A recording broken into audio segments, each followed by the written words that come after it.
Chapter 160. After entering the space crack, Xiao Pingon felt as if he was flying in a weightless tunnel.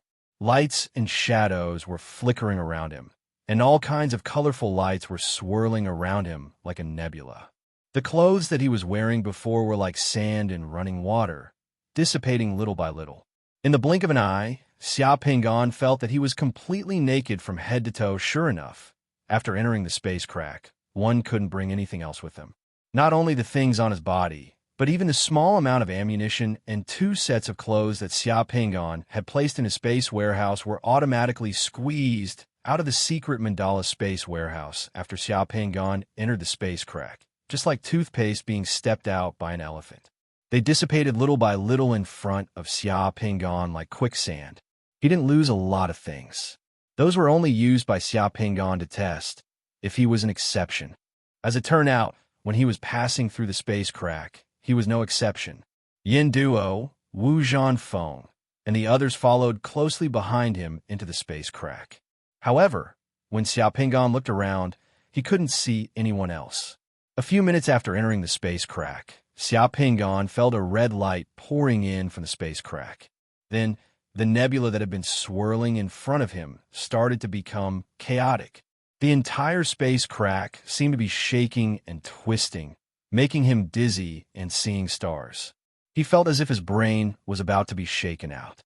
He was like a fallen leaf in a storm. He no longer felt as stable as before. After an unknown period of time, boom, Xiao Pingon felt as if he was a cannonball that had been spat out by the space crack. He fell to the ground and felt dizzy all of a sudden. Xiao Pingon lay motionless on the ground.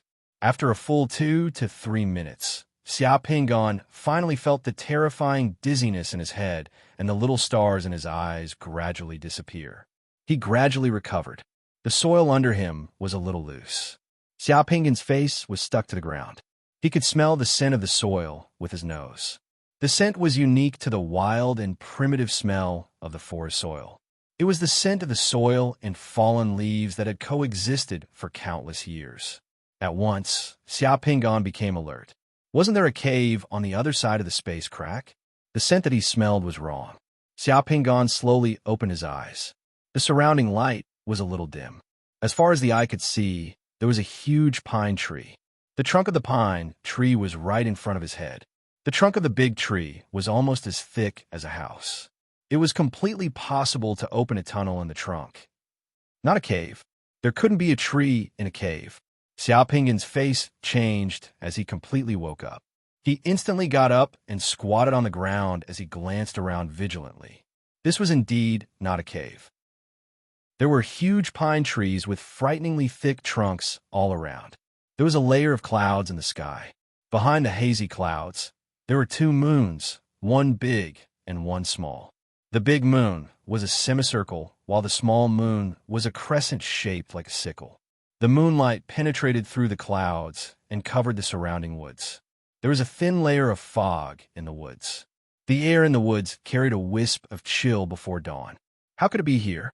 Thinking of the red light that had surged out of the space crack, Xiao Pingon immediately understood that something must have gone wrong during the transmission.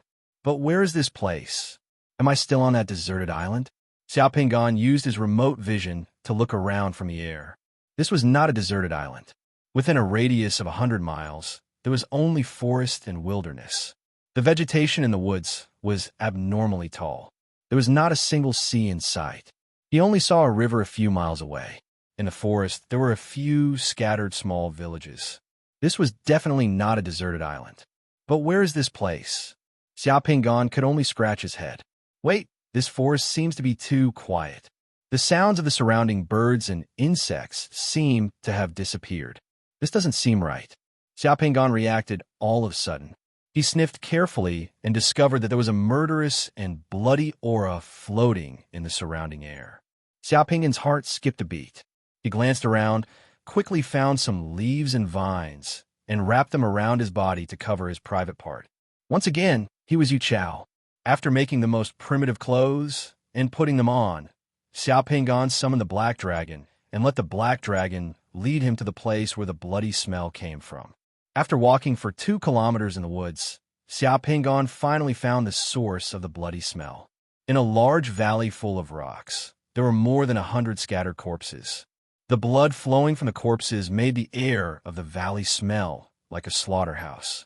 After using his remote vision to observe for a while and confirming that there was no danger, Xiao Pingon entered the valley. The corpses in the valley were all human. The corpses were dressed differently. There were men and women, but most of them were men. There were some weapons and a small number of guns scattered around the scene. The surrounding ground and tree trunks were a mess. There seemed to have been an intense battle here. Xiao Pingon saw terrifying craters on the ground of the valley, as if it had been bombarded by heavy artillery.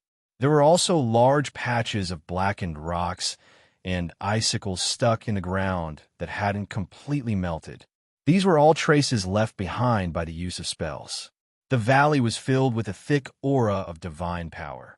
After taking a closer look at the corpses, Xiao Pingon's heart trembled. Many of the corpses were probably summoners. Furthermore, they were powerful one-sun or two-sun realm summoners. Before coming here, Xiao Pingon had heard from the chief researcher of the base that some summoners in this world liked to wear a golden headband on their foreheads after they officially entered the first sun realm. It was a symbol of their status as a summoner. There would be a sun on a headband of a one-sun realm summoner, two suns on the headband of a two-sun realm summoner, and so on. Of course, not all summoners like to wear this kind of ornament, but those who wore were definitely summoners. Xiao Pingon swept his gaze over the corpses. There were more than a dozen one-sun and two-sun realm summoners among them. On the charred corpses, the two suns could still be clearly seen on the golden headband on their foreheads. F***CK, what's going on here? Xiao Pingon had seen many corpses before, but seeing so many summoners' corpses as soon as he arrived was still a huge shock to Xiao Pingon. Xiao Pingon didn't know what had happened here, but he knew that if he wasn't careful, he could become one of the corpses on the ground. After confirming that there were no abnormalities in the surroundings, Xiao Pingon gathered his courage and approached the corpses. After a quick scan of the valley, Xiao Pingon found the male corpse. It was not far from him, lying in a pile of rocks. The male corpse was about the same size as him, and there was a black wound on his forehead. There was no blood around the wound, and there was a layer of frost on his head. The male corpse was dressed in black, and there was a belt around his waist and shoulders. He was holding a broken sword in his hand, and there were yellow bullets stuck in the belt. His eyes were wide open and filled with terror. "Brother, I don't know your name, but your clothes are useless anyway. They look clean, so I'll borrow them to wear." Xiao Pingon came to the side of the corpse, clapped his hands, and muttered. Then he started to strip off the corpse's clothes. Regardless of whether the clothes belonged to the dead or not, they were still better than the leaf clothes he was wearing now. The leaf clothes he was wearing could only cover his private parts, but there was no way he could meet anyone, let alone travel far. After stripping off the corpse's clothes, Xiao Pingon quickly put them on. At this time, he couldn't care less. The boots on the corpse were similar to the ones on Xiao Pingon's feet, so Xiao Pingon didn't hold back. In the end, other than the stinky socks and underwear on the corpse, Xiao Pingon had almost stripped the corpse naked. After putting on the clothes, pants, boots, and belt, Xiao Pingon felt much better. He finally looked like a human, and at least his butt wouldn't be blown by the wind. Except for the clothes and weapons, the corpse seemed to have been searched, and there was nothing valuable. Xiao Pingon checked the other corpses next to him, and they were all the same. Those corpses had been searched, and there was nothing valuable on them. Just because there was nothing valuable, it didn't mean that there was nothing valuable. Looking at the weapons on the ground, as well as the gold frontlets on the foreheads of the summoners, and thinking about his current penniless situation, Xiao Pingon went all out and threw everything that could still be used into his space warehouse. He got dozens of weapons as well as a few gold frontlets. After doing all this, Xiao Pingon used his Requiem banner and performed a Requiem ceremony on the corpses in the valley, and the corpses were all expiated. "I've taken your things, so I'll send you on your way safely. Let's call it even." After the Requiem ceremony, Xiao Pingon was about to leave, but he found that an old man in a green robe and a few young men in gorgeous armor were standing on a huge rock behind him. Standing beside the old man were a few young people, both male and female. All of them looked at Xia Pingon with cold eyes. When did these people come? He didn't even know. Cold sweat broke out on Xia Pingon's forehead. Chapter 161. The green-robed elder had an aquiline nose and a sharp gaze. His aura was like that of a thunderbolt, ready to explode at any moment. Xia Pingon could feel his heart beating like a drum and sweat pouring out of his forehead. He felt a great sense of fear and pressure just by being stared at by the elder. There were 4 young people standing beside the elder, 2 men and 2 women. They were in their 20s or 30s. Their auras were steady and they were full of heroic spirit. However, the way they looked at Zhou Bao was filled with scrutiny and a trace of coldness. The 4 young people were wearing armor, but the shape of the armor was somewhat familiar to Xia Pingon. The armor they wore had a cape and a pendant. The pendant and the body of the armor were shaped like fish scales. The pendant and shoulder pieces were square and had a square collar. The lapels were on the right shoulder and under the armpit and were fastened with 3 sets of silk buckles. The armor of the 4 people was decorated with gold and silver. The front chest and back of the armor, as well as the lower part of the armor, had diamond-shaped gold and silver pieces attached to the armor to form a pattern. The armor that did not have gold and silver pieces attached to it was decorated with red ribbons to form 2 overlapping diamond-shaped decorations. In addition to the armor, each of the 4 people had a scale-shaped iron helmet on their heads. They looked very majestic. The armor that the 4 young people wore was a classic Han Dynasty style in Xia Pingon's eyes. However, the armor was probably custom-made for the 4 of them. There were some differences in the length and size of the armor.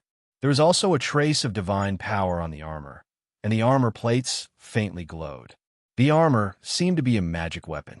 Is this fellow so poor that he's gone mad? How dare he stare at our magic weapon armors? He's not even at the 1 sun stage. Could it be that he wants our magic weapon armors? A tall and strong young man with a dark face who was standing on the left side of the old man in green robe threw a cold glance at Xia Pingon as he raised his mouth corners and revealed a sarcastic smile. Licking his lips, he said, "Elder Liu, this guy's in Pine Plain. I'm afraid that he's with those bandits who want to rob the secret items. He's not a good guy. Let me kill him." As he spoke, the young man took a step forward. The divine power on his body surged, making Xia Pingon feel a great sense of danger. He could smell the scent of death. Xia Pingon stood in place with his head held high and his chest out. There was no fear on his face. He already felt that once the other party attacked, he would not be able to escape. However, Xia Pingon did not give up on the opportunity to communicate with the other party. He knew that at times like this, he could not show the slightest fear and escape. If he did not respond properly, the other party would attack. The corpses on the ground. Those 1 sun and 2 sun were massacred. If the other party attacked, he would be finished. Of people to kill. Of 1 and 2 sun, to be killed if the other party attacked. He would be if the other party attack. And disregard of human lives. To disregard for human life. And to be. To s. People of the attack. To be, young, is his, of a, the he, to him, to the, it. What's your name? The old man asked. My name is Xia Pingon. Xia Pingon said calmly. For some reason, he had a strong intuition that he could not lie at this time. It'd be bad if he did. Why are you here? The old man continued asking. I don't know why. I don't know why I'm here either. When I woke up, I was in the forest over there. I was naked and had nothing on me. I smelled the stench of blood here, so I came over to take a look.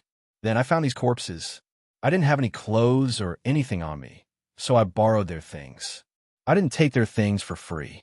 I took their things and helped them rest their souls. So we're even, Xia Pingon said loudly with a calm expression. Although he hid some important information in his words, not a word was false. Everything he said was true. Xia Pingon just did not say how he got here.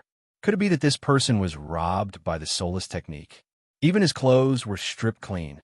A woman on the right side of the old man looked at Xia Pingon and said softly, Sister Qing, it's possible.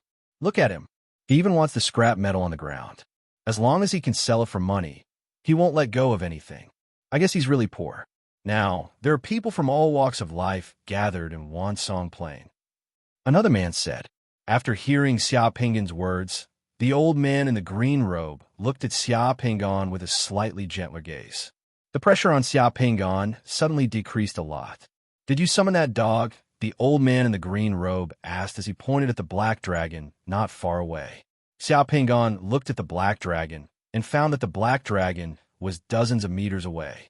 There was a cloud of black fog around the black dragon's body, which wrapped around the black dragon. The black dragon was motionless as if it had been fixed. No wonder the black dragon didn't react just now. It turned out that it had been fixed by a secret method. Xia Pingan nodded. Wansong Plain is the territory of our Tang family. Outsiders are forbidden to enter. You've broken the law of our Tang family by trespassing into Wansong Plain. The old man in the green robe said as he looked at the black-faced young man who wanted to kill Xia Pingan. Tang Long, take this person and bring him back to the criminal law hall in Wansong Plain, yes. When the black-faced man called Tang Long heard this, he immediately pointed at Xia Pingan. A black rope appeared out of thin air and flew towards Xia Pingan. In the blink of an eye, it tied Xia Pingan up tightly. As soon as the rope was tied, Xia Pingan not only felt that his body couldn't move, but even the divine power in the secret mandala was imprisoned. The summoners in this world were indeed unimaginably powerful. Although he was tied up, Xia Pingan was relieved. These people wanted to take him back to Wansong Plain, so they wouldn't kill him. He just had to deal with them slowly. Just as Xia Pingan was tied up, a brilliant seven-colored light suddenly burst into the sky in the east more than 100 miles away. The light was too dazzling. Xia Pingan looked over and saw a golden door appear in the seven-colored light. The door suddenly opened, and then a figure came out of the door and flew directly toward him. Yes, it was flying toward him. Xia Pingan's divine power was imprisoned, but he still had the ability to see from afar. Through his vision, he saw that the figure flying toward him was a bearded man with a huge wine gourd on his back. Behind the bearded man, there were two people who pushed open the golden door in the void and chased after him. Damn it, he also flew. Xia Pingan almost wanted to rub his eyes. The three figures, like three long rainbows, directly cut across the sky. They were as fast as lightning. In the blink of an eye, they flew into the sky where the naked eye could see. Lu Chonglao, stop him. The secret treasure of void has been taken by him. A flustered and exasperated voice came from the sky in the distance. It rumbled like thunder, and Xia Pingan heard it. Hearing this voice, the cyan-robed old man, who was standing on the stone, suddenly flew up. With a wave of his hand, two powerful sword immortals, who were flashing with red light and standing on long swords, appeared beside the cyan-robed old man. The two sword immortals stepped on the long swords, flew across the void, and directly attacked the bearded man. Ha ha! The secret treasure of void belongs to the virtuous. The entrance of the secret treasure of void just happened to appear in Wansong Plain. It has nothing to do with your Tang family. Your Tang family is not capable of occupying such a treasure. So what if I take it? Bite my ass if you dare, the bearded man said. As soon as he released his hand, Xia Pingan saw that he scattered shells all over the sky. Yes, shells. The shells shattered in the void at once and turned into a more than 100 m long, ferocious bone dragon covered with rolling black fog. Abyss Dragon Summoning. The armored young men in front of Xia Pingan exclaimed as their faces changed. The bone dragon opened its mouth in the sky, causing a roaring wind, which directly swallowed the two sword immortals who were rushing towards it. In the next second, the bone dragon opened its mouth again, causing the sky within 50 miles to be covered by rolling black clouds, which even covered the moon. Within the black clouds, a few loud rumbling sounds came, like thunder. After a short while, the black fog in the sky dispersed while the bone dragon and the bearded man had disappeared. Three figures then descended from the sky. Elder Lu landed on the ground. His footsteps were a bit weak as he staggered. The other two people also landed on the ground unsteadily. One of them even spat out a small mouthful of blood. The three people's faces turned ghastly pale. Xia Pingon was dumbfounded, especially when the bearded man summoned the Abyss Dragon. His power was indescribable. That was the ability of a powerful summoner. He had never seen or heard of such a thing. Chapter 162. Of the two people who landed on the ground, one was wearing a black robe, while the other was wearing a blue robe. Both of them had silver hair. The one in the black robe was skinny, and his skin was like a withered tree. His hands were like chicken claws. He spat out blood as he coughed. His body under the black robe trembled as he coughed, like a withered tree trunk that would break at any time. The old man in the blue robe had a round face and small eyes. He was slightly fat and didn't seem to be seriously injured. "Who is this person?" The old man in the black robe coughed as he bent over. Red blood dripped from the gaps between his fingers as he covered his mouth. When he turned his face and looked at Xia Pingon with bloodshot eyes, Xia Pingon felt goosebumps all over his body. Xia Pingon didn't look at the old man in the eyes. He lowered his head silently. That glance just now made Xia Pingon's heart skip a beat. He felt that the old man's eyes were too fierce. "Elder Tang, this person is the one who entered Wan's song plane tonight to fish in troubled waters. I'm going to send him to the criminal law hall for punishment," Elder Lu said. The old man, called Elder Tang, sized up Xia Pingon again before saying, "I'll go back to the city to report to the family head." After saying that, the old man in the black robe rose into the air and instantly disappeared in the northeast direction. "I'll go back with Elder Tang. I'll leave the other teams here to Elder Lu," the elder in the blue robe said as he also rose into the air and flew towards the northeast direction. After the two people left, Elder Lu's expression slowly recovered.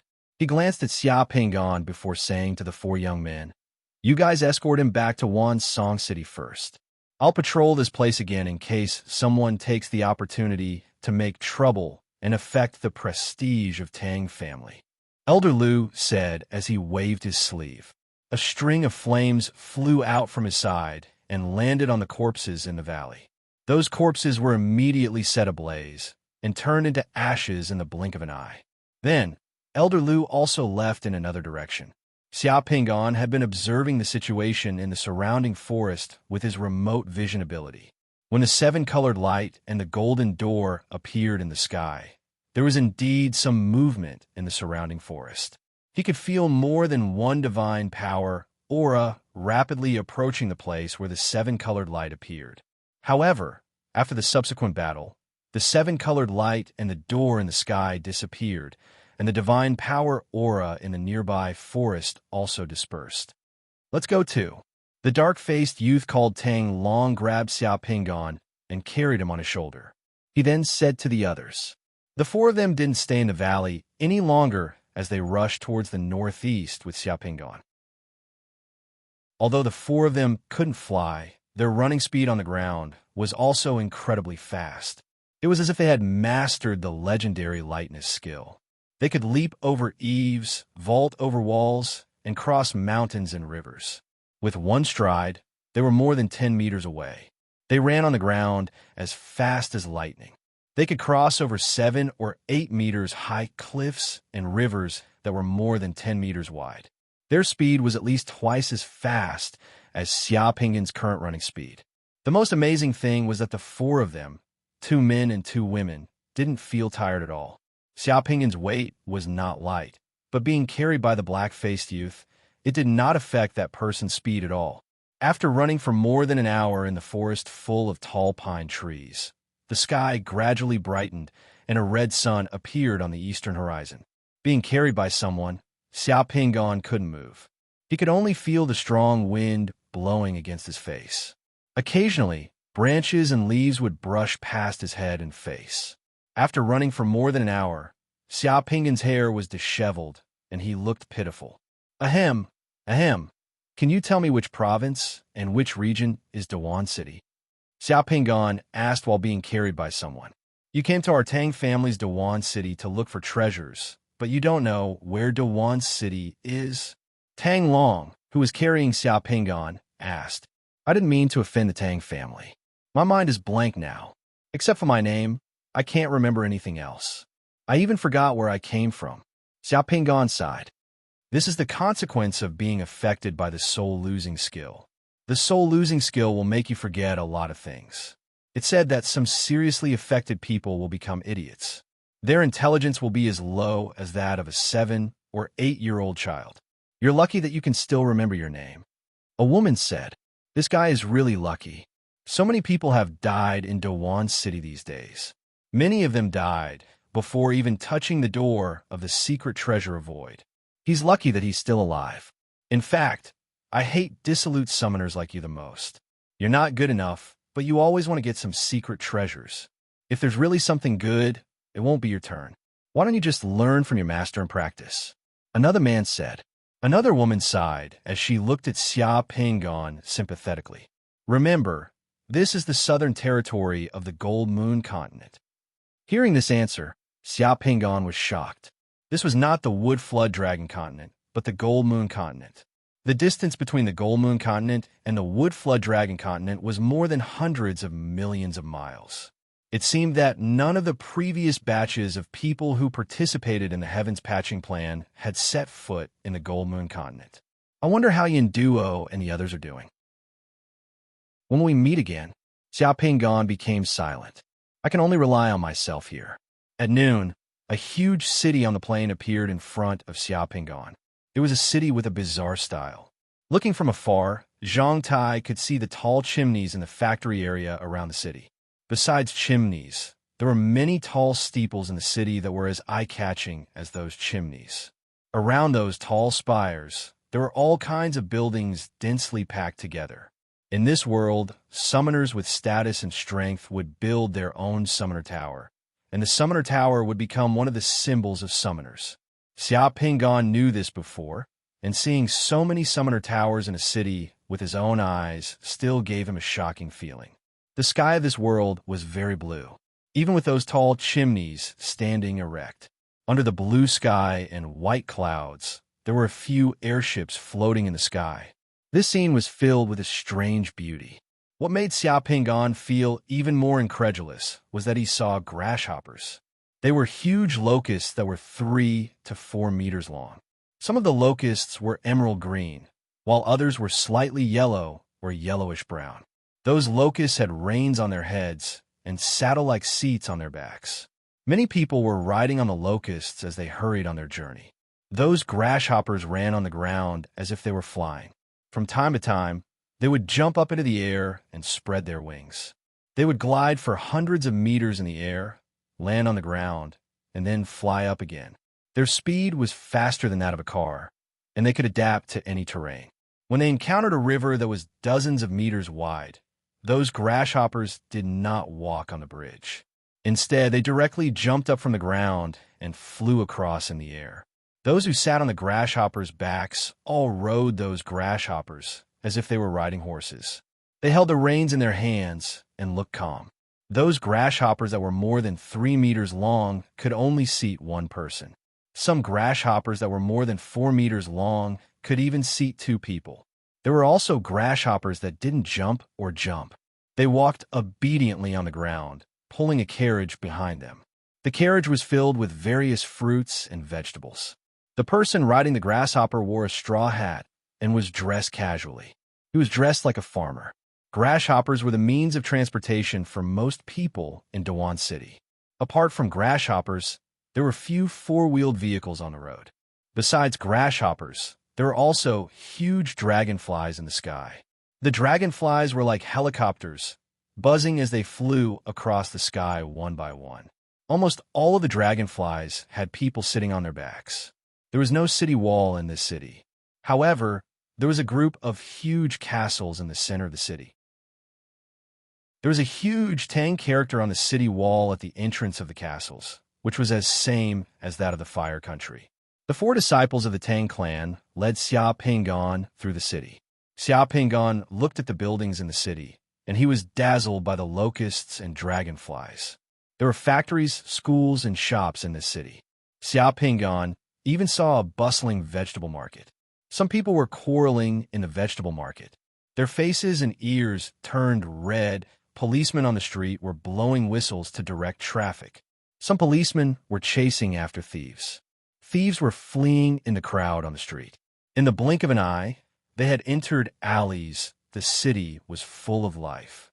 If one didn't look at those grasshoppers and large dragonflies, this city felt like a big European city in the 18th and 19th centuries.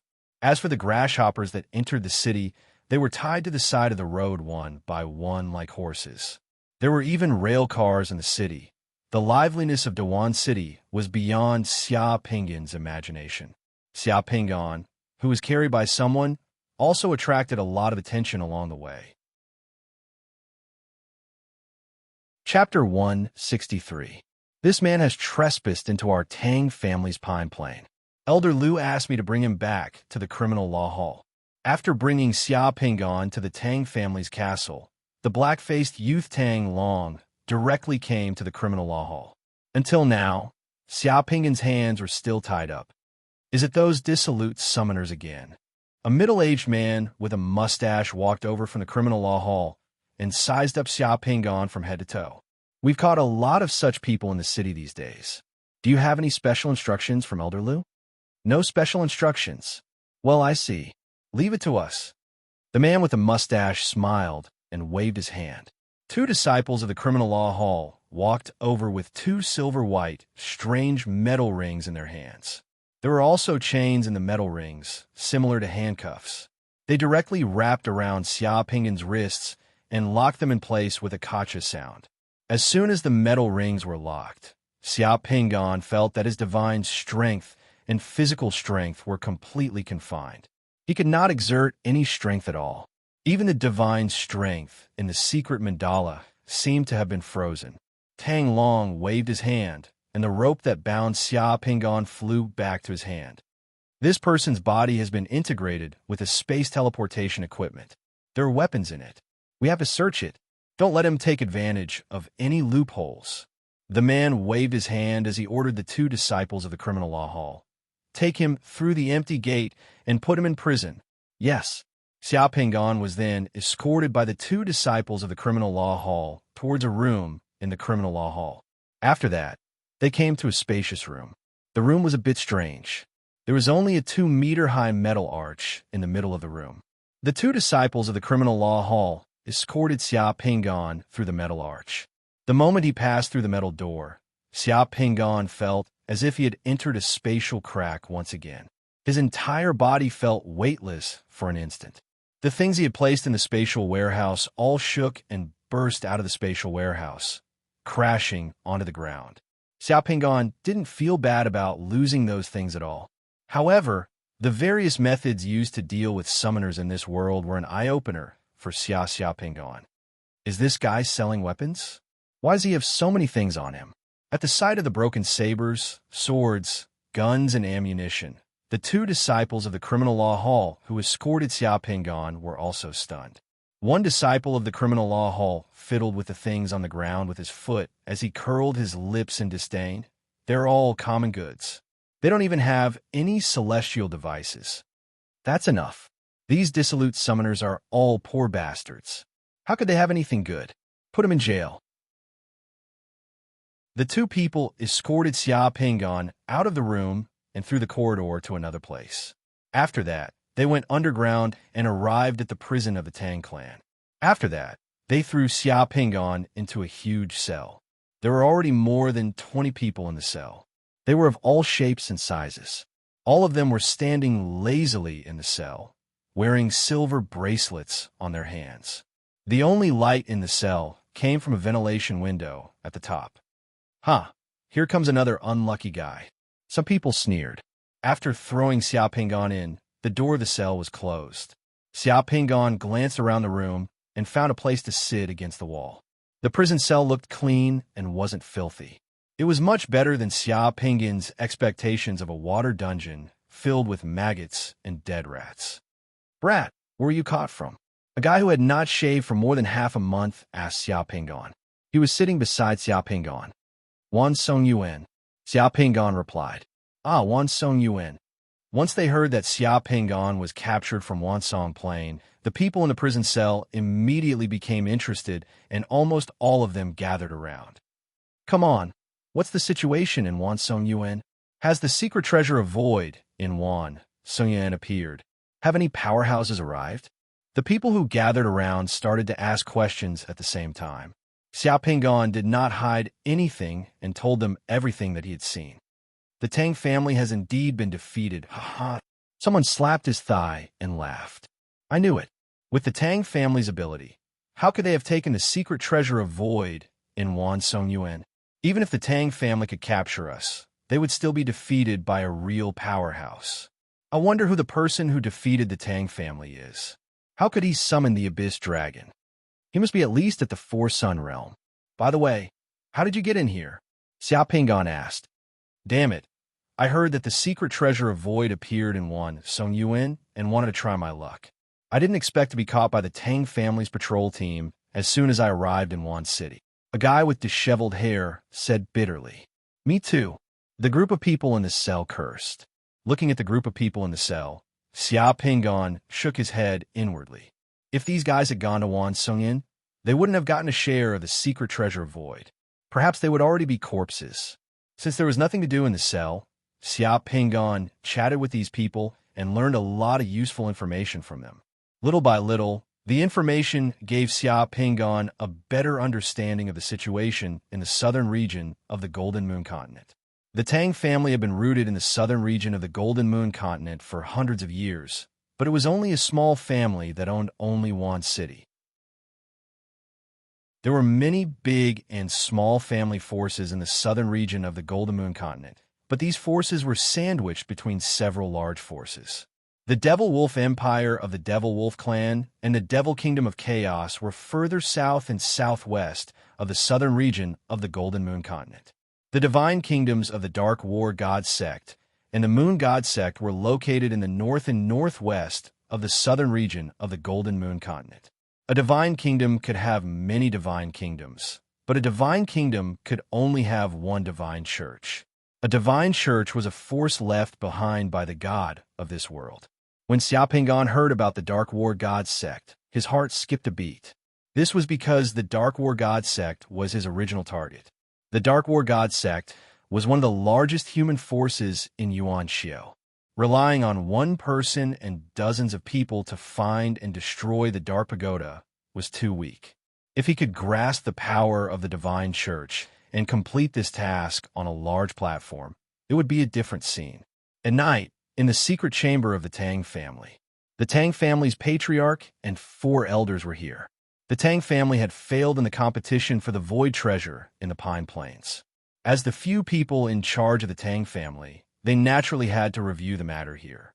The result of the review was that the Tang family had not made any mistakes since the discovery of the void treasure. The only reason for the failure was that the Tang family was still too weak. They were only one step behind when facing a powerful dragon, and the meat of the Tang family was snatched away from under their noses. They couldn't blame others for their lack of strength. However, it was not what a family should do to not fight for the void treasure. Fortunately, the Tang family didn't lose much strength this time. They only sacrificed 2 family disciples, and several family disciples were injured. The few elders who fought were slightly injured and would recover in a few days. The Tang family had already sent the information and appearance of the person who robbed the secret treasure of the void to the 2 holy kingdoms in the north through their own connections. Therefore, the Tang family could send some envious and capable masters to deal with him. This could be regarded as an indirect revenge for the Tang family. It's over. Although the rogue summoners who were caught and locked up in the criminal law hall are not strong, they know many people. Those rogue summoners have a lot of connections. Killing them will cause the Tang family to be criticized and leave a ruthless reputation for the Tang family. It will cause a lot of trouble for the Tang family disciples who go out in the future. Lock them up for a few days and let them go after teaching them a lesson. The Tang family's patriarch, Tang Xiao, finally said, "Those rogue summoners were just small fries. They couldn't be squeezed out of them and didn't commit any major crimes.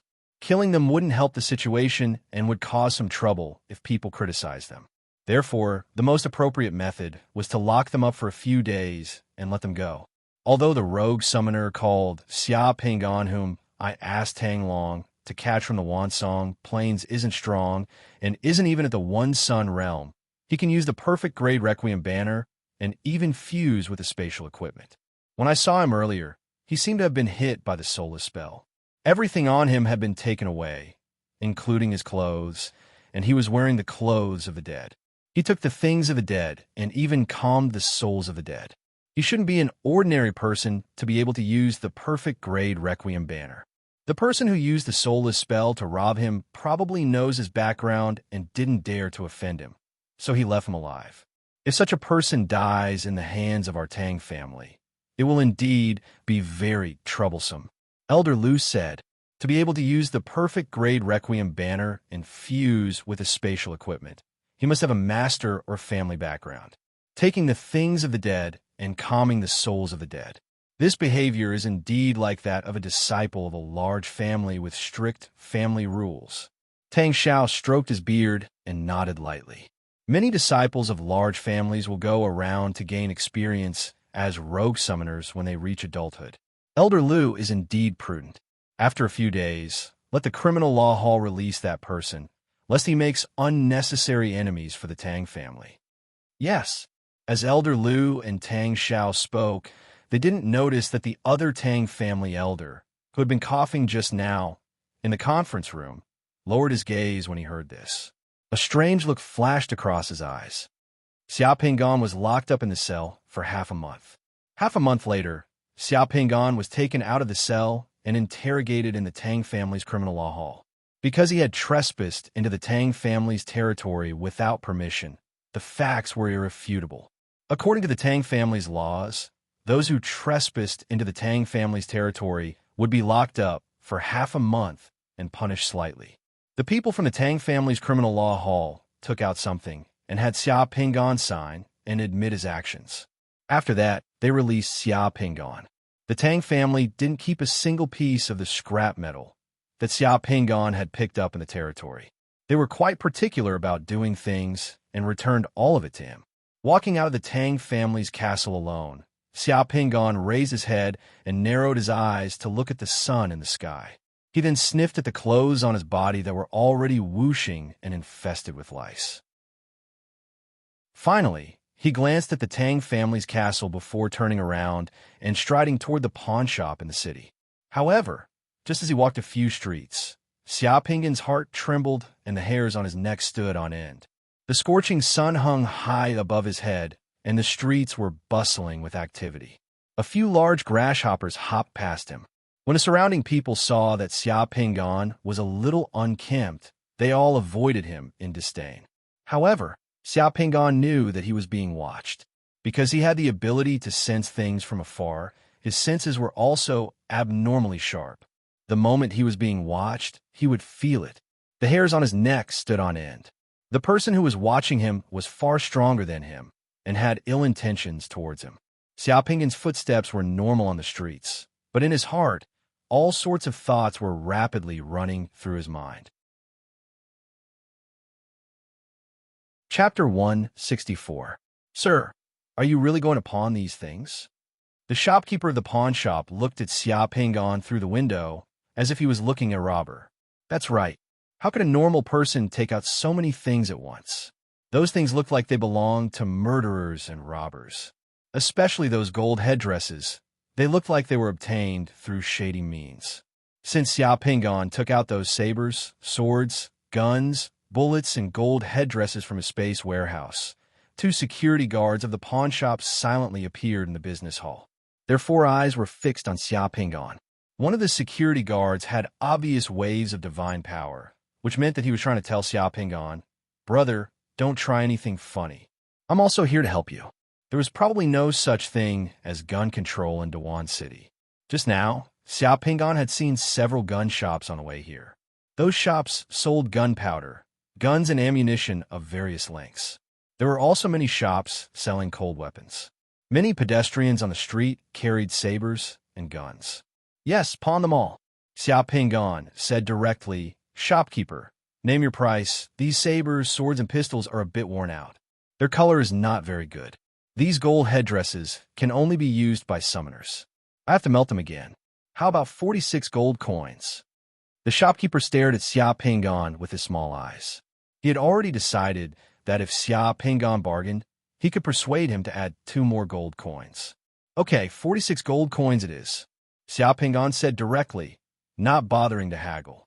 There were several types of human currencies in this world: gold coins, silver coins, and copper coins. These 3 types of currencies were called agreement currencies. They were the currency system agreed upon by all the banks in this world. The agreement was that the purity and weight of these 3 types of currencies were exactly the same. Although the currency patterns were different, the purity and weight of these 3 types of currencies were exactly the same. Therefore, it was convenient for trade. The shopkeeper took out 46 gold coins from behind the counter and gave them to Xia Pingon. Xia Pingon weighed them in his hand. Each gold coin weighed more than 50 grams. On some gold coins, there were images of the castles of the Tang family in Dawan City. On some gold coins, there were images of a woman with 2 full moons above her head. The latter was the image of the moon goddess. Xia Pingon reached out his hand and swept all the gold coins into his space teleportation equipment. Then, Xia Pingon directly left the pawn shop. The moment he walked out, Xia Pingon felt that he was being stared at. Therefore, he kept his composure. He took the money and continued to move on to the next place. This time, Xia Pingon were clothes. On the street, he saw the puppet models in various clothes and a pair of scissors on the signboard. It was a ready-made clothing store. Xia Pingon chose a large ready-made clothing store. After taking a look around, he bought a lot of clothes. After exiting the ready-made clothing store, Xia Pingon went to a bathhouse in the downtown. When he came out of the bathhouse, it was already noon. Xia Pingon looked refreshed from head to toe. After that, Xia Pingon went to a restaurant in the city. After having lunch, he went straight to the train station of Dawan City. He bought a train that was about to leave Dawan City. Without saying anything, he got on the train at the station and squeezed into the crowded train carriage. He took the train and left Dawan City. After boarding the train, the feeling of being stared at disappeared for a short while. However, it didn't take long for it to return. Xia Pingon stared at the people boarding the train. There were all kinds of people on the train. There were both men and women. He couldn't tell who was watching him. This meant that the strength of the person who was watching him was far beyond his imagination. Even if the person was watching him, he wouldn't be able to detect it. The train slowly left the platform and headed north. The train sped along the tracks, its speed gradually reaching over 80 kilometers per hour. The destination of the train was the divine nation of the moon god sect in the north. It would pass by more than 10 territories and cities of the moon god sect along the way. It would take more than 20 days to travel from Dawan City to the divine nation of the moon god sect. Ticket check, ticket check. The attendant on the train began to check the tickets. After checking the tickets, the peddlers selling tea, melon seeds, and cigarettes came and hawked along the train. Xia Pingon spent a silver coin to buy a cup of tea. The tea on the train wasn't cheap. However, he didn't have to pay to refill the tea at any time. If he drank too much tea, he would naturally have to go to the toilet. There was a toilet on the train. Before the sky turned dark, Xia Pingon went to the toilet twice. Each time, he would come back in 2 or 3 minutes. The train sped along. Before he knew it, the sky had turned dark. Outside the train was an endless wilderness and hills. After having dinner in the restaurant, Xia Pingon returned to his seat. After sitting for a while, he got up and went to the toilet again. This time, as soon as he entered the toilet of the train, Xia Pingon closed the door and opened the window of the toilet. Then, he slipped out of the window of the speeding train like a slippery loach. He leaped out of the train and landed in the wilderness outside. Then, he laid down on the weeds that were half the height of a person outside the train track. As soon as the train left, Xia Pingon got up and ran towards the mountains in the distance. His figure disappeared into the darkness in the blink of an eye. 5 minutes later, a skinny figure wearing a long black robe with a ferocious bull head mask on his face appeared at the spot where Xia Pingon had jumped off the train. His mouth emitted a low and deep roar as the eyes behind the mask flashed with a fierce light. Immediately, he chased in the direction where Xia Pingon had disappeared with a lightning-like speed. The night was getting darker. Several hours later, in a valley in the endless wilderness, the man wearing a black robe and an ox head mask finally discovered Xia Pingon's rapidly escaping figure. "Boy, you're really cunning. You actually found out that I was watching you. Let's see where you're going to run to." The figure wearing a black robe descended from the sky. His voice was as low as a ghost howl. He stopped in front of Xia Pingon and pointed at Xia Pingon. A black smoke, like a rope, flew towards Xia Pingon. Xia Pingon, who was running, stopped and smiled at the figure wearing a black robe. He was not nervous at all.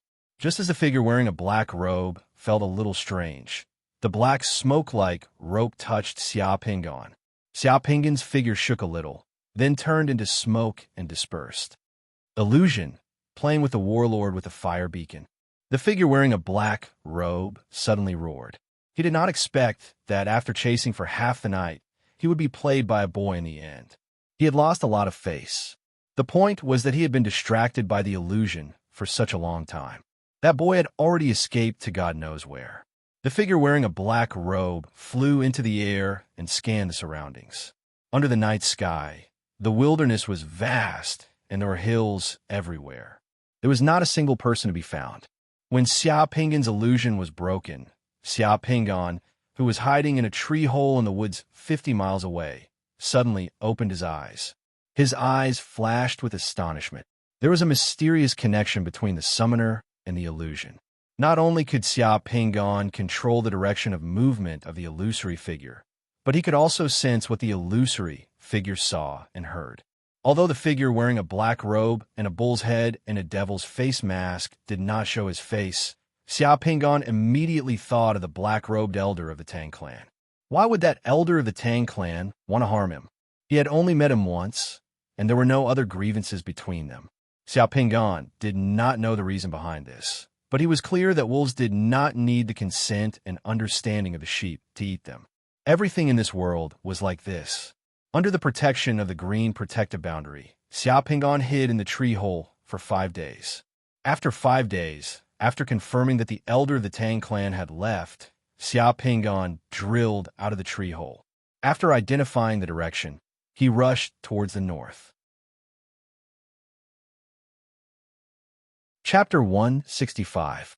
3 months later, in Shangjing City, the capital of Shang Country in Goldmoon Continent, the slanting wind and drizzle covered Shangjing City, causing peach blossoms on the banks of Chinan River to fall into the river, almost dyeing the river pink.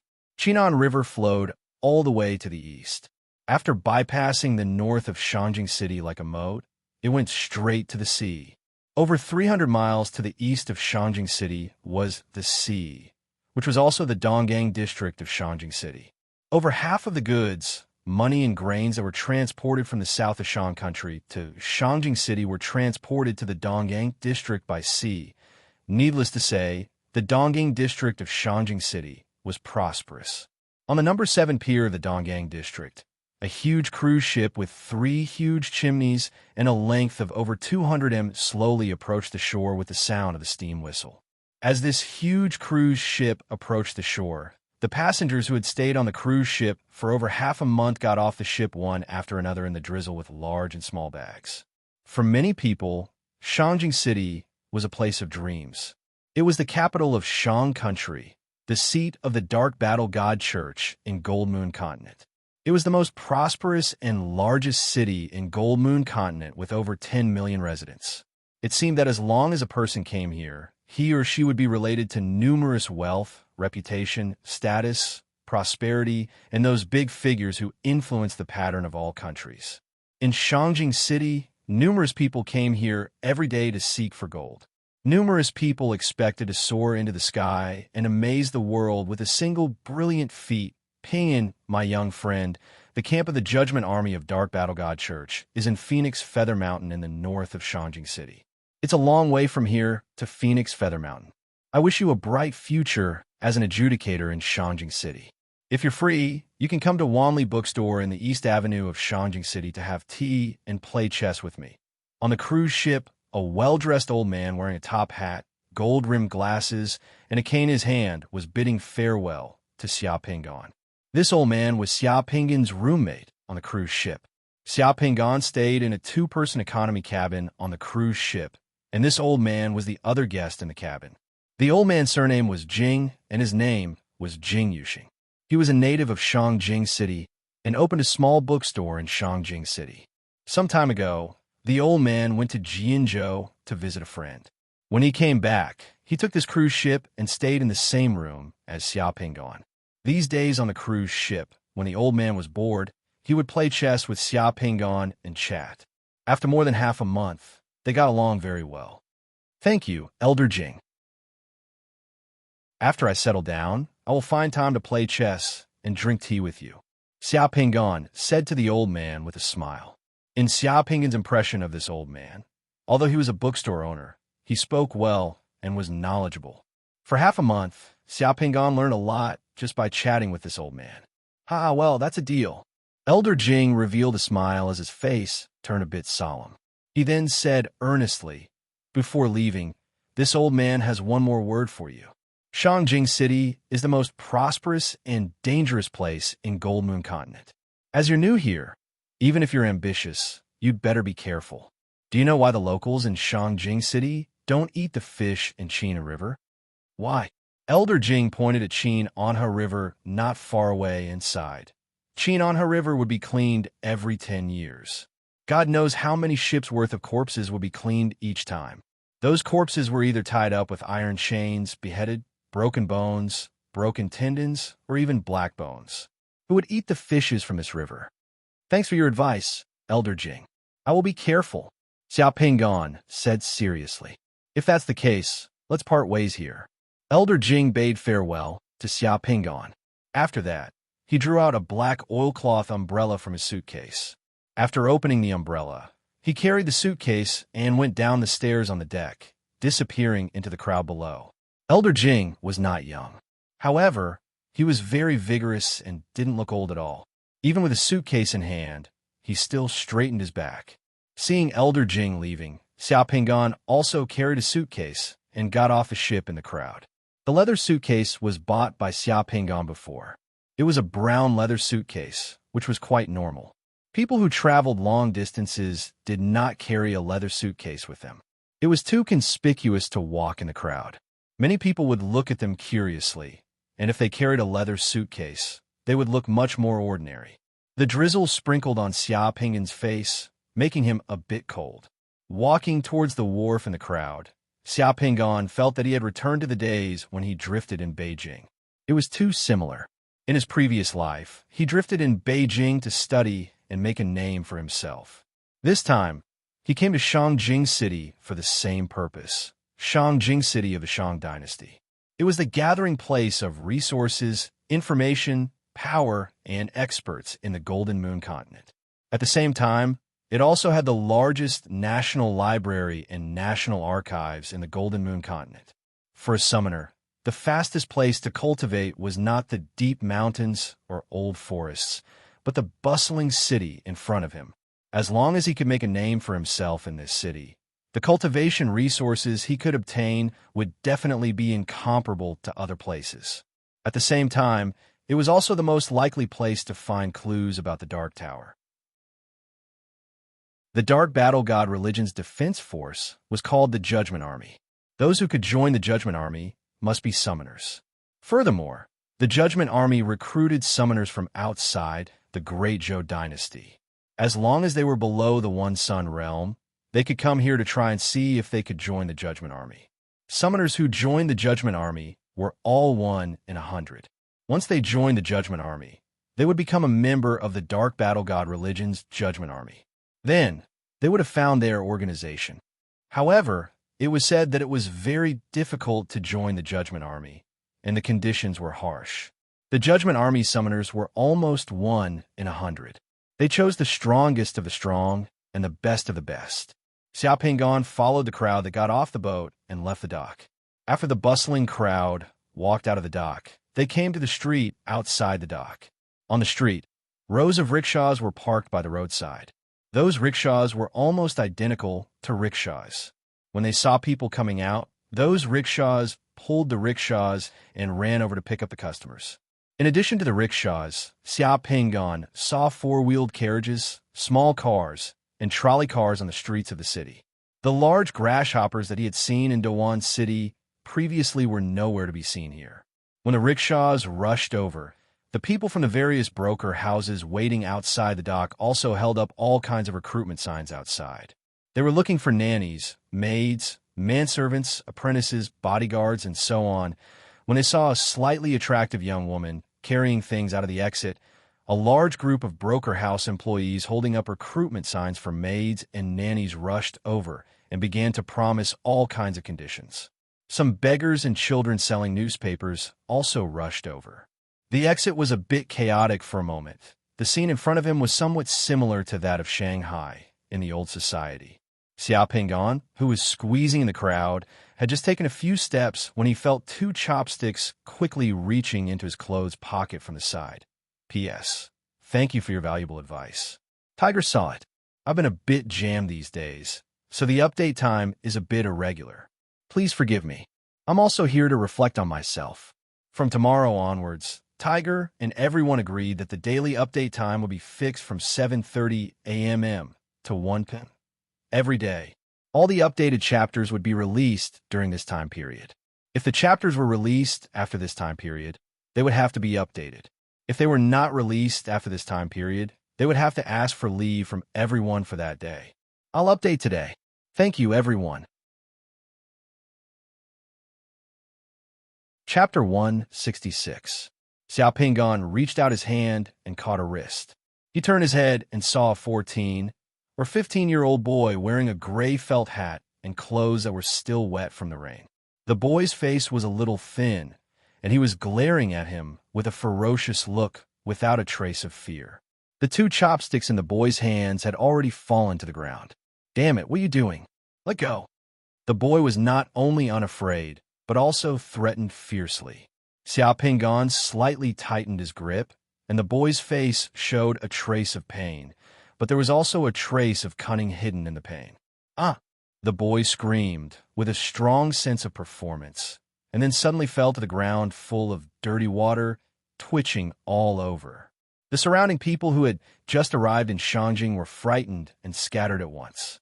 At the same time, more than 10 people surrounded Xiao Pingan. They were all men in their teens or 20s. Some of them were wearing felt hats, while others were wearing yellow vests used to help people carry luggage outside the port.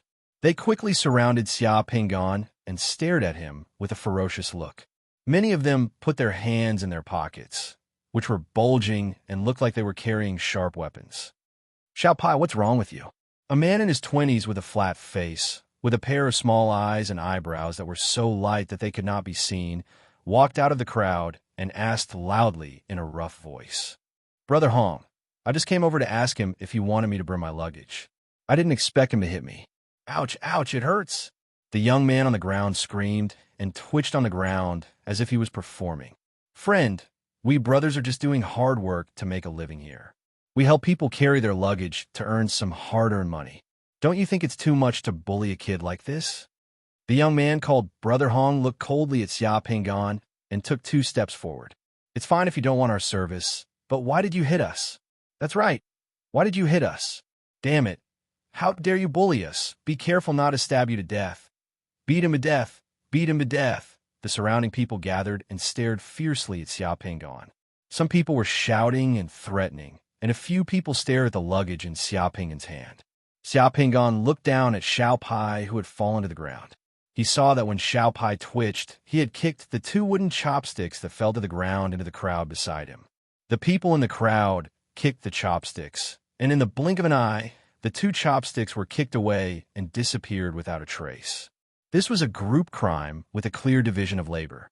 Once the theft failed and was discovered, they would threaten and blackmail. The people in front of him were already very familiar with this. The public security and the environment.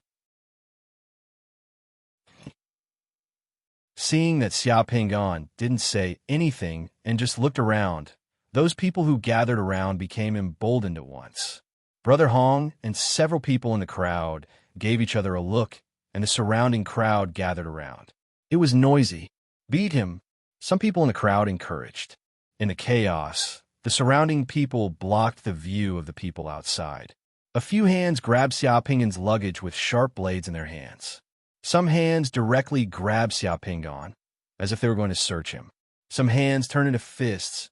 Some had half a brick or a wooden stick. They were going to hit Xiaoping's head and body.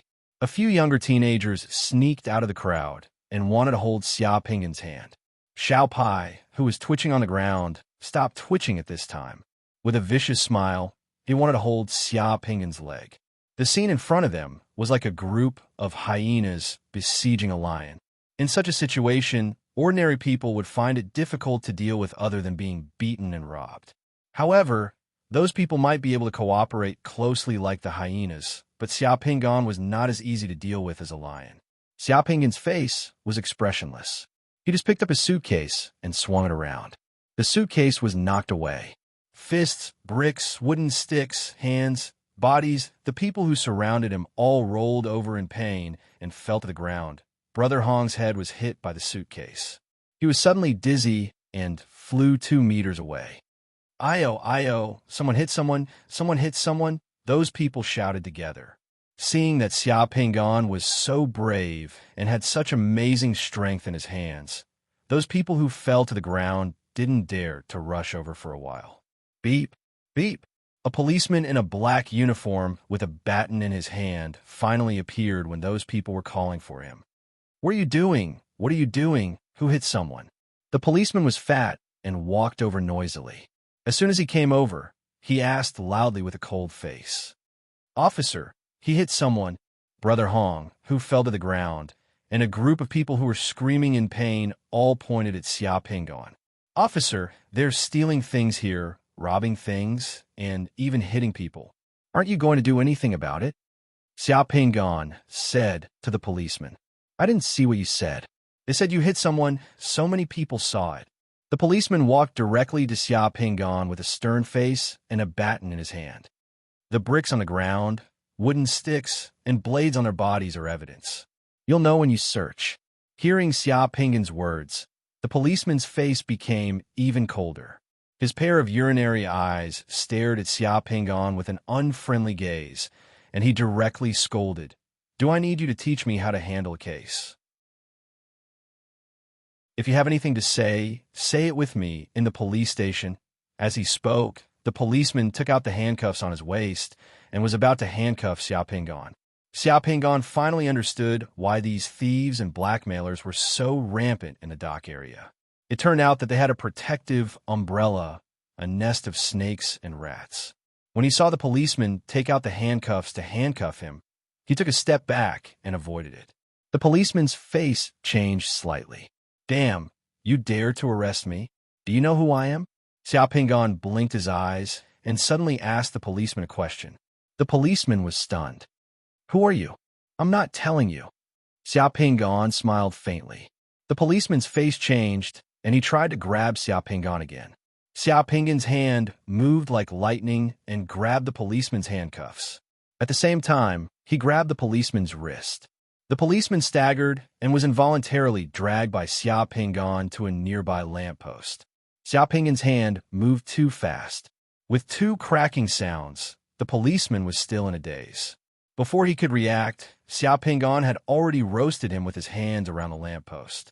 Not only that, Xiaoping also tore off the whistle on his neck and the handcuff key on his belt. You dare to resist arrest? Quickly let me go. The policeman screamed. His voice was stern, but at the same time, he was extremely embarrassed. As a policeman, he was actually handcuffed in front of so many people. Furthermore, he was even hugging a lamppost. This was a great loss of face. It's because of trash policemen like you that these people dare to commit crimes here. Xiaoping waved his hand and threw the whistle and handcuff key in his hand into the gap of the sewer nearby. Someone come quickly. Someone come quickly. The policeman yelled. Before anyone could surround him, Xiaoping had already picked up his suitcase and ran away. In the blink of an eye, he ran hundreds of meters in the drizzle. After turning a corner, He disappeared from everyone's sight. Brother Hong and the rest who were lying on the ground did not react.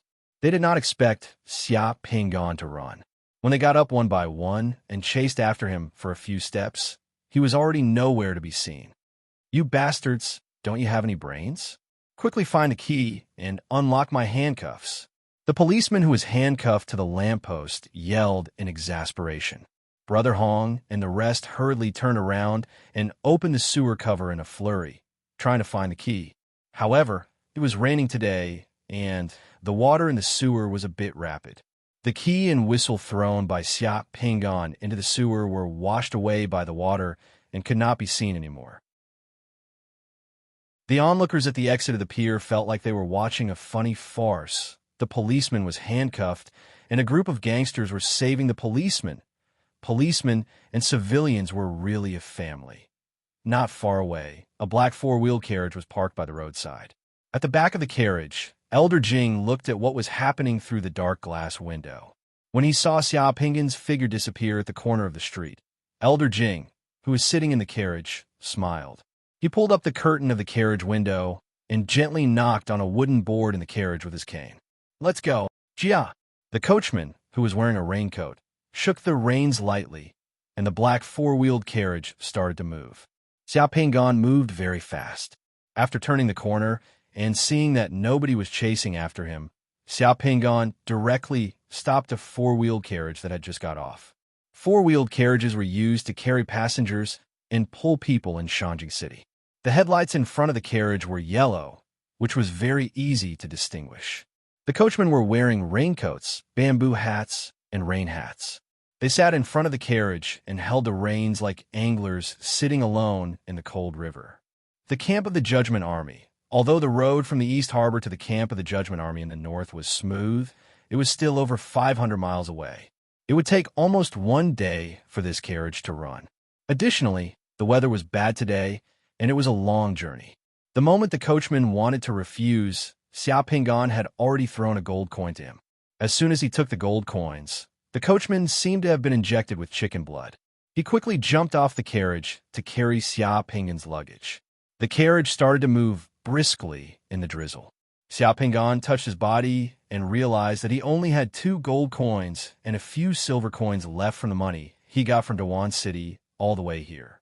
In the misty rain outside, various tall and gorgeous buildings in the harbor area could be seen everywhere. The signs of various businesses, banks, and companies could be seen everywhere. There were all kinds of people in Shangjing City. For the sake of survival, for the sake of fame and fortune, countless people were struggling, climbing, devouring, tearing, and biting in this city. Shangjing City was not a good place to live. However, Xia Pingan liked it very much. Because it was not a good place, he had a chance. The real chance was hidden in the chaos and conflicts. Shangjing City, here I come. Chapter 167. In the morning, Xia Pingan left Donggang. When the carriage took him to the camp of the Judgment Army, it was completely dark outside. The coachman and the horse had been exhausted after a day of running. During the day, the coachman let the horse rest twice in the stable and fed it with water and fodder. The coachman was also shivering in the cold night wind. After opening the door for Xia Pingan, the coachman said with a smile, "Sir, the camp of the Judgment Army is just in front of you. Just walk along this road for a while, and you'll arrive there. Please forgive me. That place is heavily guarded. I really don't dare to go there. You could just walk there." Xia Pingan nodded and said, "Sir, the camp of the Judgment Army is right in front of you." "Okay, thank you. Sir, I still need to give you 35 silver coins." The coachman asked tentatively. After all, Xia Pingan had given him too much money. Even if Xia Pingan hired him for a day, he would not get more than 1 gold coin. This money was more than enough to hire him for 4 or 5 days. "Keep the change. I'll give you more as a reward," Xia Pingan said. "Thank you, sir. Thank you." The coachman let out a sigh of relief and thanked Zhang Tai profusely with a smile. Then he turned around and drove back. There were still clouds in the sky. Almost no starlight could be seen. Only the shadows of the 2 moons could be seen behind the thick clouds. The gas lamps on the road had been lit, illuminating the puddles of water on the ground. There were not many pedestrians and carriages around. All of them were in a hurry. It seemed that they dared not to stay here any longer. The camp of the Judgment Army was close to a mountain in the north of Shangjing City. This mountain was called Ping Mountain. In the dark, Ping Mountain was lurking like a huge beast, full of a terrifying aura. Xiao Pinggan did not go to the camp of the Judgment Army. It was late at night. The camp of the Judgment Army would not wait for him. People should rest, not to mention it was so late. Xiao Pinggan walked on the street for a while and found a hotel. He asked for a room and stayed there for the night. The next morning, he went to the camp of the Judgment Army. The next day, the weather cleared up a little and there was no more drizzle. After having breakfast in the hotel, Xiao Pinggan checked out and threw his luggage into his own space warehouse. Wearing a black robe, he went to the camp of the Judgment Army in high spirits.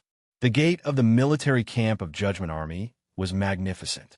The 100 longer, huge granite gatehouse was like a city gate. The gate in the middle of the gatehouse was wide open, while 2 rows of sentries of Shang Dynasty in dark red military uniforms were standing at the gate of the gate, looking straight ahead with live ammunition. Xiao Pinggan did not arrive early. When he arrived, there were already more than 200 people waiting here. All the people waiting here were between 20 and 30 years old. Their gazes were sharp and their auras were steady. There were both men and women of different appearances. Xiao Pinggan knew at a glance that these people were all summoners below the One Sun realm. There was a sign hanging in front of the side door next to the main entrance. It said recruitment in the Judgment Army. Everyone was waiting there. Xiao Pinggan was also waiting patiently behind the crowd. After a while, a new summoner would arrive. After waiting for an hour, there were more than 300 summoners gathered here. Brother, are you also here to join the Judgment Army? While Xiao Pinggan was waiting, a newcomer came to Xiao Pinggan's side and talked to Xiao Pinggan. Strangers often got to know each other by talking nonsense. Xiao Pinggan glanced at the person who spoke to him. That person was in his 20s and had a refined appearance. His nose was a nose, and his eyes were eyes. His clothes were not eye-catching, and he looked approachable. Of course, this was just how it looked. Yes, I'm here to join the Judgment Army. Brother, are you here too? Xiao Pinggan also asked nonsense. Yes, my name is Chu Yuqian. How should I address you? I'm Xiao Pinggan. Brother, are you from the Shang Dynasty? No, I've been wandering in various countries. Previously, I was in the southern region. What about you? I'm also a rogue summoner like you. Chu Yuqian sighed and looked at the tall gate tower of the Judgment Army with hopeful eyes. The life of a rogue summoner is not easy. It seems free, but it's too difficult to find precious resources. Brother, you're also a summoner, so you must have a deep understanding. I'm about to reach the One Sun realm. Once I break through, I'll need the Holy Spring of the One Sun realm. It's not easy to get the Holy Spring of the One Sun realm. If I can join the Judgment Army, after reaching the One Sun realm, the Judgment Army will provide the Holy Spring of the One Sun realm for free. Many people here have the same goal as me. Yes, I think so too. After joining the Judgment Army, I've heard that as long as I perform well in the Judgment Army will not lack cultivation resources such as realm beads, celestial devices, and Holy Spring. Xiao Pinggan and Chu Yuqian chatted casually. Of course, but it's not easy to join the Judgment Army. I've heard that the selection process is very strict. It would be good if 7 or 8 of us could be selected today. By the way, brother, you seem to have just arrived in Shangjing. Have you thought about what you'll do if you fail to be selected? Chu Yuqian seemed very enthusiastic and chatted with Xiao Pinggan. I haven't thought about this.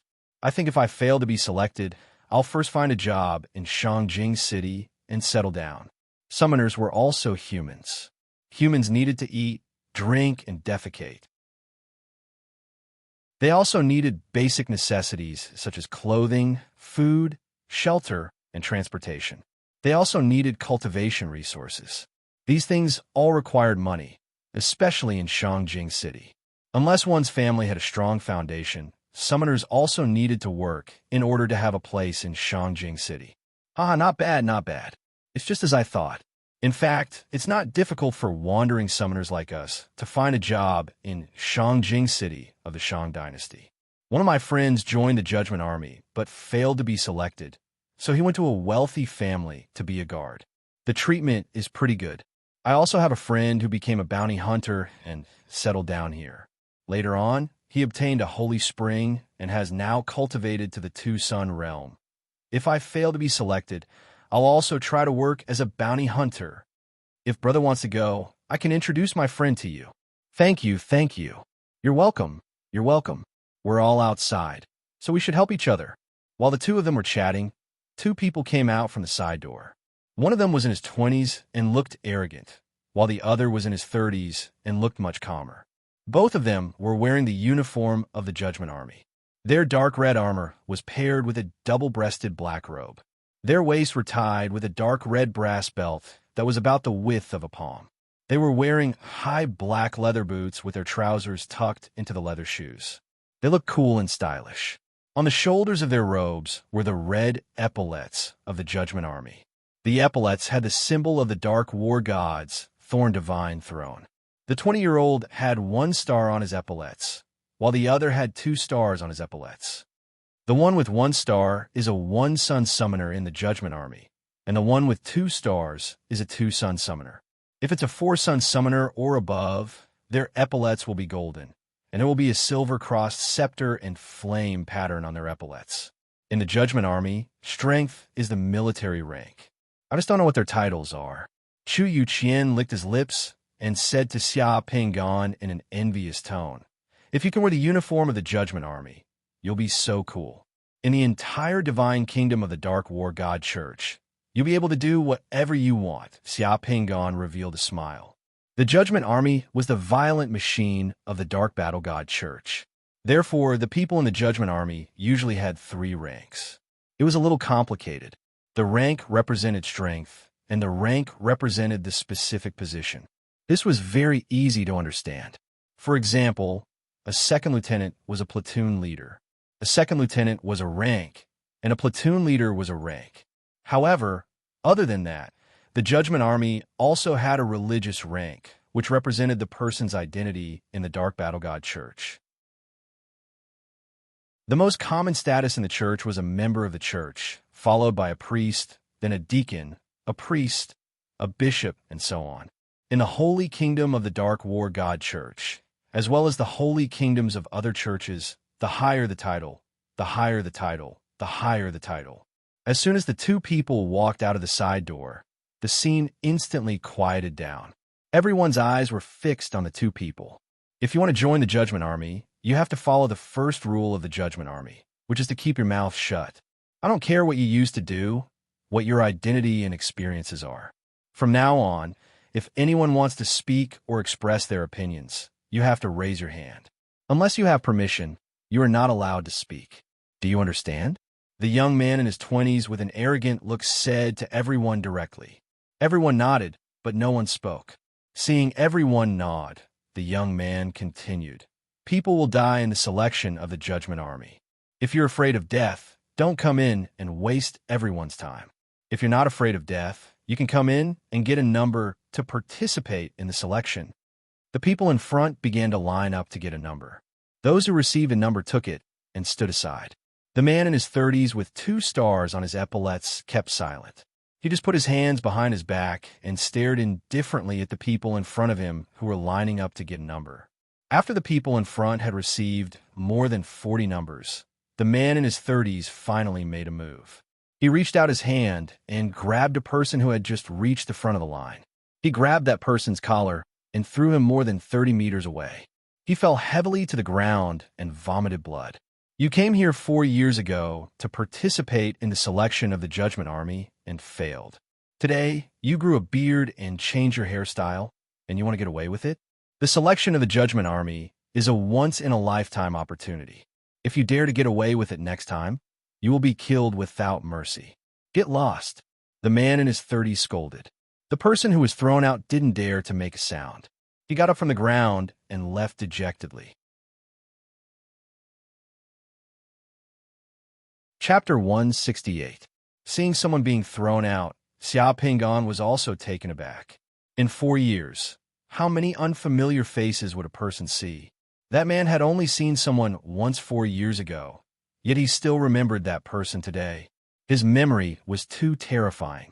It was as if he had awakened some kind of ability to recognize others. Soon, it was Xia Pinggan's turn. Xia Pinggan received a number plate. Chu Yuqian, who was behind Xia Pinggan, also received a number plate.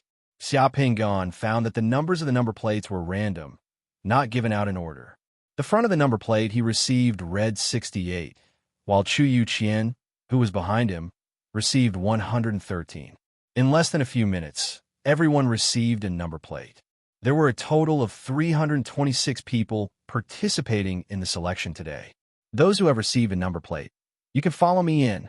The arrogant-looking young man in his 20s said to everyone, and then led the 326 people into the camp of the Judgment Army from the side door. After entering the camp, there was a wide road, and both sides of the road were filled with pine and cypress trees. After entering, less than 100 meters away, there was a huge drill ground. There were hundreds of numbered squares on the drill ground, and each square was more than 30 square meters, the size of a ring. Well, everyone, look at the number plate in your hands, and enter the ring according to the number on the number plate. The arrogant-looking young man in his 20s said loudly. Everyone then entered their respective squares in the arena.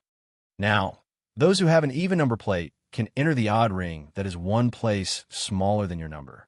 Those who have a number plate in the second ring can enter the number plate in the first ring, and those who have the number plate in the third ring can enter the number plate in the second ring. Xia Pinggan walked to the 67th ring, where a strong summoner in his 30s was staring at Xia Pinggan with a dignified face and taking a deep breath. Xia Pinggan had already guessed what was going to happen next. As long as there was nothing wrong with their brains, they could guess what was going to happen next. The first stage of the Judgment Army selection is to test everyone's hand-to-hand combat ability. The fighting field will be in the arena. If you are knocked down and can't get up again, you will be knocked out of the yellow line area of the arena, or step outside the yellow line area, or take the initiative to admit defeat. You will be eliminated. If two people fall out of the arena at the same time, both of them will be eliminated at the same time. If both parties are still in the arena at the end of the match, both of them will be eliminated at the same time. In the end, if both parties are unable to stand up on their own, they will also be eliminated. No weapons, hidden weapons, poisons, summoning spells, or special awakening abilities can be used in hand-to-hand combat. Once discovered, you will be eliminated. The young man in his 20s said, so that everyone could hear him. We can start now. As soon as he finished speaking, the people on the stage began to move. Among the 163 arenas in the arena, there were some summoners who caught their opponents off guard and attacked swiftly.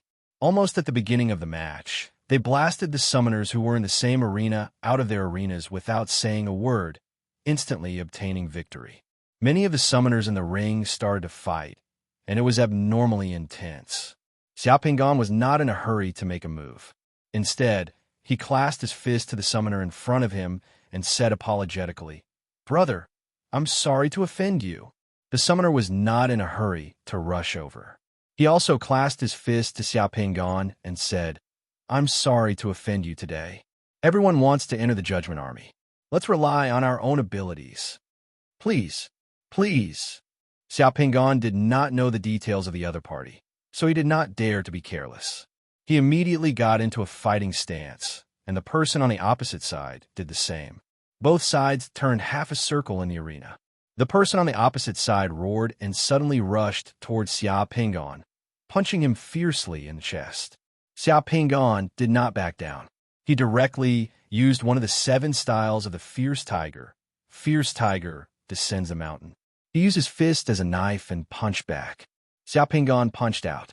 In the wind of his fist, there was a tiger's roar, which immediately attracted the attention of the audience outside the arena. The two fists collided without any fancy moves.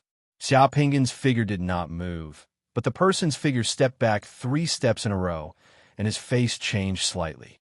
After the collision of fists, Xia Pinggan already had a plan in his heart. The person on the opposite side, although not weak, was not his opponent. Whether it was speed, strength, reaction, or moves, they were all inferior to him. The person seemed to feel this, but he did not give up. Instead, he fought even harder. He roared and rushed over again. After exchanging more than 10 moves with the person, Xiao Pingon looked like a tiger watching its prey. In the dazzling shadows of fists and palms, his palms fell on the person's chest, and the person was directly knocked out of the 67 arena.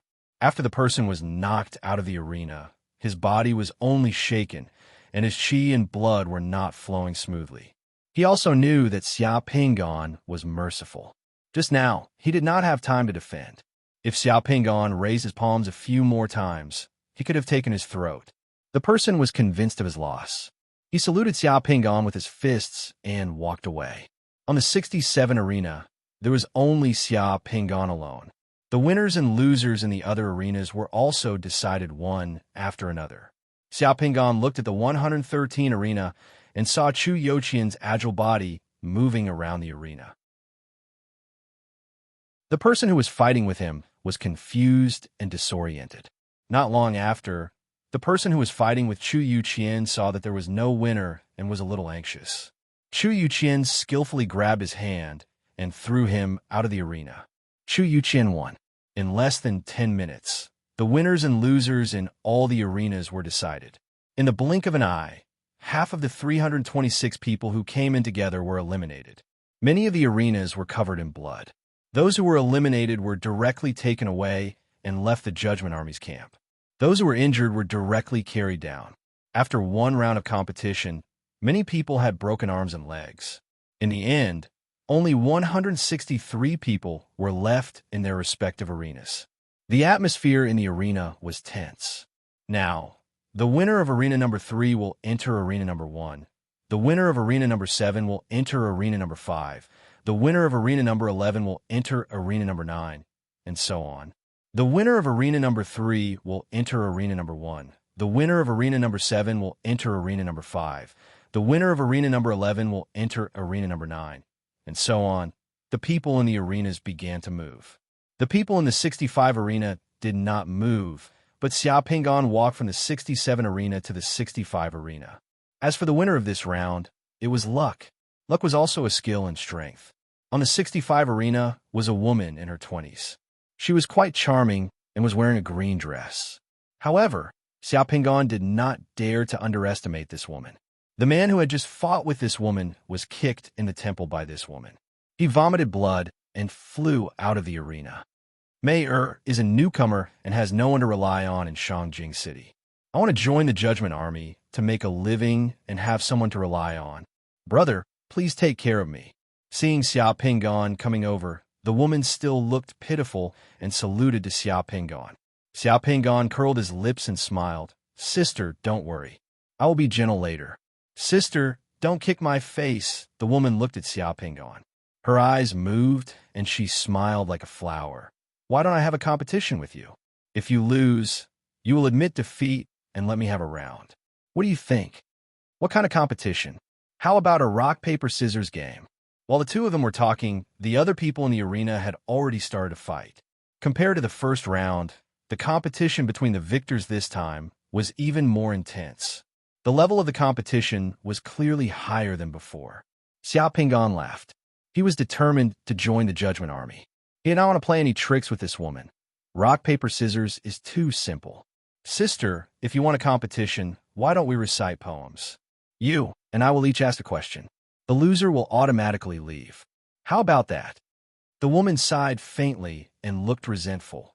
Brother, you don't want me to win? Ha ha. I can play rock, paper, scissors with you when I drink with you another day. At this time, since we don't want to give in, let's fight. It's more practical. Please. Well, in that case, I'll offend you. Although the woman said that, she didn't hold back at all. Her body moved, and her palm was like a knife, directly stabbing towards Xiao Pingon's throat. It was incomparably ruthless, and her speed was much faster than Xiao Pingon's previous opponent. Xiao Pingon did not hesitate and kicked the woman's waist. The woman dodged to the side and directly kicked Xiao Pingon's crotch. F***CK. This woman's attack was too ruthless. This move forced Xiao Pingon to take a step back. After a few moves, Xiao Pingon found that this woman's figure was flexible and changeable. However, compared with her previous opponent, her strength was somewhat lacking. Therefore, this woman's attacks were all killing moves. She wanted to win with one move. Punches and kicks were not her specialty. This woman usually used some kind of small weapon in close combat. In a situation where she had the advantage in speed and body movement, if she also had a weapon in her hand, then the lethality would be completely different. If she met someone else, it would not be difficult for this woman to win again. However, she met Xiao Pingon, which was tantamount to kicking an iron plate. After a few moves, Xiao Pingon used the dragon crouching tiger crouching dragon and used a shoulder and arm to block the woman's kick to the back of his head. Then, he grabbed the woman's ankle. Before the woman could twist her body and launch a series of kicks, Xiao Pingon fiercely swung and broke the woman's technique with force. Her legs left the ground and spun like a windmill. With a whoosh, she was thrown out of the circle. The woman's figure tumbled in the air like a gymnast. However, she could not borrow or divert the force. When she landed, she was already several meters away from the yellow line. Xiao Pingon smiled and clasped his hands towards the woman. The woman glared at Xiao Pingon and stomped her foot before turning around and leaving. Chu Yuqian had a hard time winning this round. Although he won, he was beaten to the point of coughing up blood. After this round, another 81 people were eliminated. There were only 82 people left. Those who were eliminated were directly led out of the military camp. The first round of selection is over. Everyone, follow me for the second round. The two people of the Judgment Army glanced at the remaining people and continued to lead Xiao Pingon and the others into the military camp. Chapter 169. After walking for a few minutes through the drill ground, Xiao Pingon and the others were taken to a 3-story high platform that was more than 10 meters above the ground. It was completely built with steel bars, steel rails, and various steel structural components. There was no wall or staircase on the high platform. The ground and the surrounding walls of the high platform were covered with cracks and holes, large or small. Those cracks and holes could easily allow a person to drill in. This round will test your basic summoning skills. At the same time, at least half of you will be eliminated. Now, there are 82 of you. After a while, each of you will summon a slave soldier to compete with each other. I will light an incense stick. Before the incense stick burns out, the 41 slave soldiers who can stand on the top of the 3rd floor of the high platform will be left behind. If the summoned slave soldiers are killed or not standing on the platform, all of you will be eliminated. If the last incense stick burns out and there are more than 41 slave soldiers left on the platform, all of you will be eliminated. All right, you can begin now. After you summon your slave soldiers, you must immediately give the order. You can only give the order once. After you give the order, I will use the God Barrier bead to isolate the platform. No one will be able to give the order a second time. After saying this, the arrogant-looking young man in his 20s lit an incense stick in an incense burner under the high platform in front of Xiao Pingon and the others. Then, the selection began again. Without hesitation, the 82 people who came here summoned their own slave soldiers one by one with flashes of red light. Xiao Pingon also summoned his own elite slave soldier. He took a look and found that at least 1/3 of the 82 people could summon elite slave soldiers. This ratio was really high. To be honest, the summoning of slave soldiers was not a basic summoning skill in the Fire Country. Some summoners might not be able to master it for a long time after completing the Foundation establishment. However, in this place, the Judgment Army seemed to have tacitly agreed that everyone who came here had mastered the summoning of slave soldiers. The reason why this high platform looked so complicated and strange was that it could better test the strength and wisdom of the slave soldiers. Behind the strength and wisdom of the slave soldiers, it would indirectly reflect the situation of the summoner who had fused with the realm bead. Through a small slave soldier, the summoner could complete an evaluation of the summoner's secret mandala and get to the bottom of it. Xiao Pingon instantly understood the purpose of this selection. The 82 slave soldiers stood in front of the 82 summoners. The task order had to be issued immediately and could not be changed halfway. This set a higher requirement for the wisdom and judgment of the slave soldiers. After everyone gave the order, all the summoners began to retreat. The young man who had just explained the rules moved his hand and took out a green bead the size of a pigeon's egg. He threw the green bead into the air. The green bead flew to the top of the high platform and stopped there. It bloomed with a green brilliance in the air. Rays of green brilliance fell from the sky like a waterfall and completely covered the high platform. As soon as the green light fell, Xia Pinggan felt that the connection between him and the elite slave soldier he summoned was blocked. That green bead must be the God Barrier bead. When used on the battlefield, this thing could block the connection between the summoner and the summoned creature within a certain range. It was equivalent to a remote sensing signal block.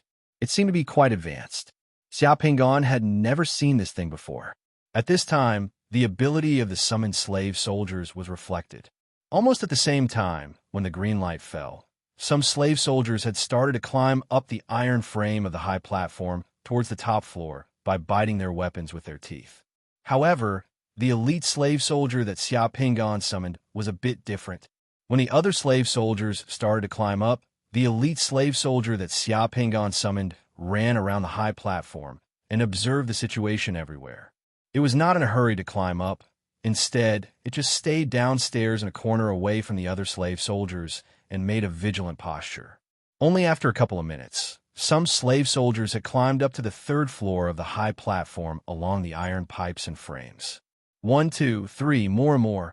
As more and more slave soldiers climbed up, when a number of slave soldiers surpassed 40, those slave soldiers who climbed up first started to prevent the other slave soldiers from climbing up. Therefore, the battle between the slave soldiers began. The battle started to be splendid in a split second. Those slave soldiers who climbed up along the periphery of the high platform were easily killed by the lances and javelins of the slave soldiers on the top floor. The moment a slave soldier was killed, a summoner would be eliminated. Smart slave soldiers realized that it was more dangerous to climb up from the periphery of the high platform. Therefore, they changed their direction and climbed up from the inside of the high platform. When they reached the second floor, they would use those steel structures and steel pipes as a cover and break through the top floor from the inside of the high platform. In this way, both parties were evenly matched.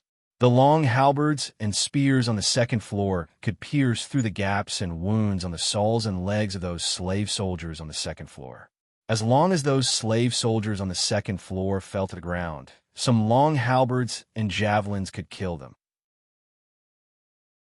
Elite slave soldiers who had javelins soon gained an advantage in this situation, because javelins could be killed from a long distance. As long as elite slave soldiers chose to break through from the inside of that steel structure, they would have a chance to rush onto the high platform. If the slave soldiers on the high platform wanted to avoid being injured by the slave soldiers on the bottom floor, they only had two ways: either escape from those gaps, which could prevent slave soldiers from climbing up, or hide in some blind corners which were built by steel pipes and rails. However, the two choices would allow the slave soldiers on the bottom floor to rush up easily. At the same time, once the elite slave soldiers reached the top, the space above them would be congested, greatly limiting their ability to cast their javelins. In the end, they would be rendered useless.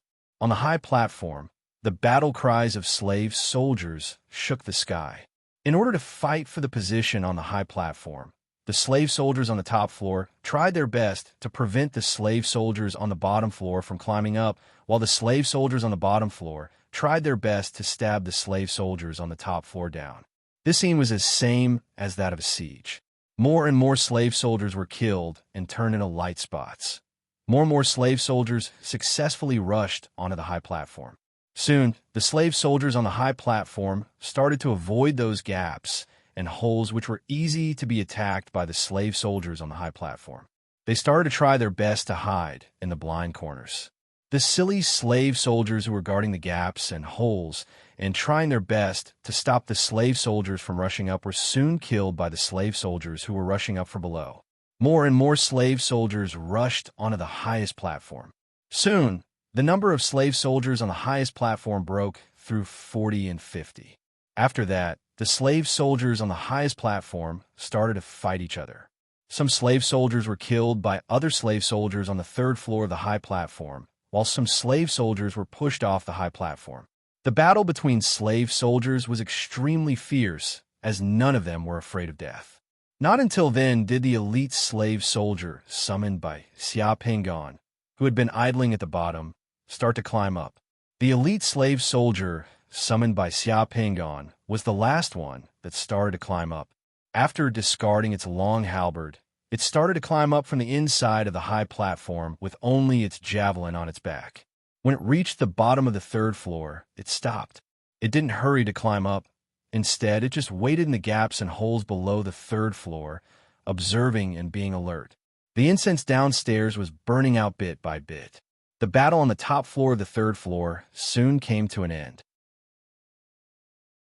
Those slave soldiers who were not powerful enough and were not smart enough were eliminated one after another. When the incense downstairs turned into a finger-long piece of incense downstairs, the battle on the top floor of the third floor finally came to an end. There were 41 slave soldiers standing on the top floor of the third floor of the building. 2/3 of them were elite slave soldiers.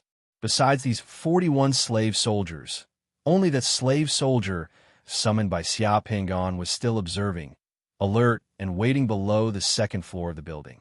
All the other slave soldiers had been killed. At this moment, that slave soldier summoned by Xia Pingon finally took out its javelin. As it jumped up and down, it tried to use the terrain below to cover itself while throwing its javelin upwards through those gaps and holes. In order to avoid being the targets of the javelins, 41 slave soldiers were moving around on the third floor and avoiding those holes and gaps which could be easily attacked. However, the javelins of elite slave soldiers could be thrown out from any place on the third floor as long as the holes and gaps were the size of a fist. Before the elite slave soldiers summoned by Xia Pingon launched an attack, the battle on the top floor of the building had become chaotic. As the terrain below was open, they could run, jump, and dodge. However, over 40 slave soldiers on the top floor of the building were huddled together. As a result, each slave soldier's moving space was completely compressed. As the elite slave soldiers summoned by Xia Pingon constantly moved around and assumed an attacking posture, in order to avoid the tools coming from below, the slave soldiers on top of it ran here, and they're like ducks being chased away. In this case, those blind spots where they could dodge the attacks from below became precious. All of a sudden, the battle on the top floor of the building broke out. A slave soldier suddenly stabbed an elite slave soldier to death with his javelin. After that, the elite slave soldier disappeared and rushed to that blind spot. The other 2 slave soldiers did the same. A conflict broke out among the slave soldiers on the top floor of the building in a split second. As a result, 3 more slave soldiers were killed. As a result, there were 38 slave soldiers on the top floor of the building. At this moment, that elite slave soldier, summoned by Xia Pingon, took advantage of the chaos on the top floor of the building and rushed up through a hole. Finally, there were 39 slave soldiers on the top floor of the building. That elite slave soldier summoned by Xia Pingon didn't experience any battle. Neither did it kill any slave soldier. Finally, it easily stood on the top floor of the building and successfully promoted to a higher level. Chapter 170. In the third stage, 43 people were eliminated in one go. Chu Yuqian had also passed this stage. The 43 people who had been eliminated were led out of the camp by the 20-year-old member of the Judgment Army. Only the man in his 30s with 2 stars on his epaulets remained. Although they had passed this stage, the atmosphere was still tense. Those who remained knew that there would be even harsher tests to come. Congratulations on passing the first 3 stages. It can be said that those who are left are the cream of the crop before the One Sun stage. The next stage is very simple. It will also test your summoning ability. I will summon a warrior, and you will take turns according to the number plate in your hand. Summon the creature you think is the strongest. Remember, you only have 1 chance to summon. As long as your summoned creature can defeat and kill the warrior I summon, you will pass this stage. If your summoned creature is killed by my summoned creature, you will be eliminated. Is that clear? Are you clear? The rules were simple and clear. Everyone nodded. All right, since you're clear, let's begin. We'll start with number 7. The man in his 30s with 2 stars on his epaulets pointed at the summoner with number 7. That summoner's number plate was the smallest among all the contestants. Summoners number 1 to number 6 in front of him had already been eliminated in the previous rounds. He was the only one left among the summoners number 1 to number 10. Now, there were only 1 or 2 contestants left among the 10 contestants. That person was the first to appear. He was clearly nervous, but there was no time for him to get used to the situation. Everyone spread out and made way for the 2 of them. As the 30-odd-year-old man with 2 stars on his epaulets pointed his finger, a black fog suddenly appeared in the open space in front of them.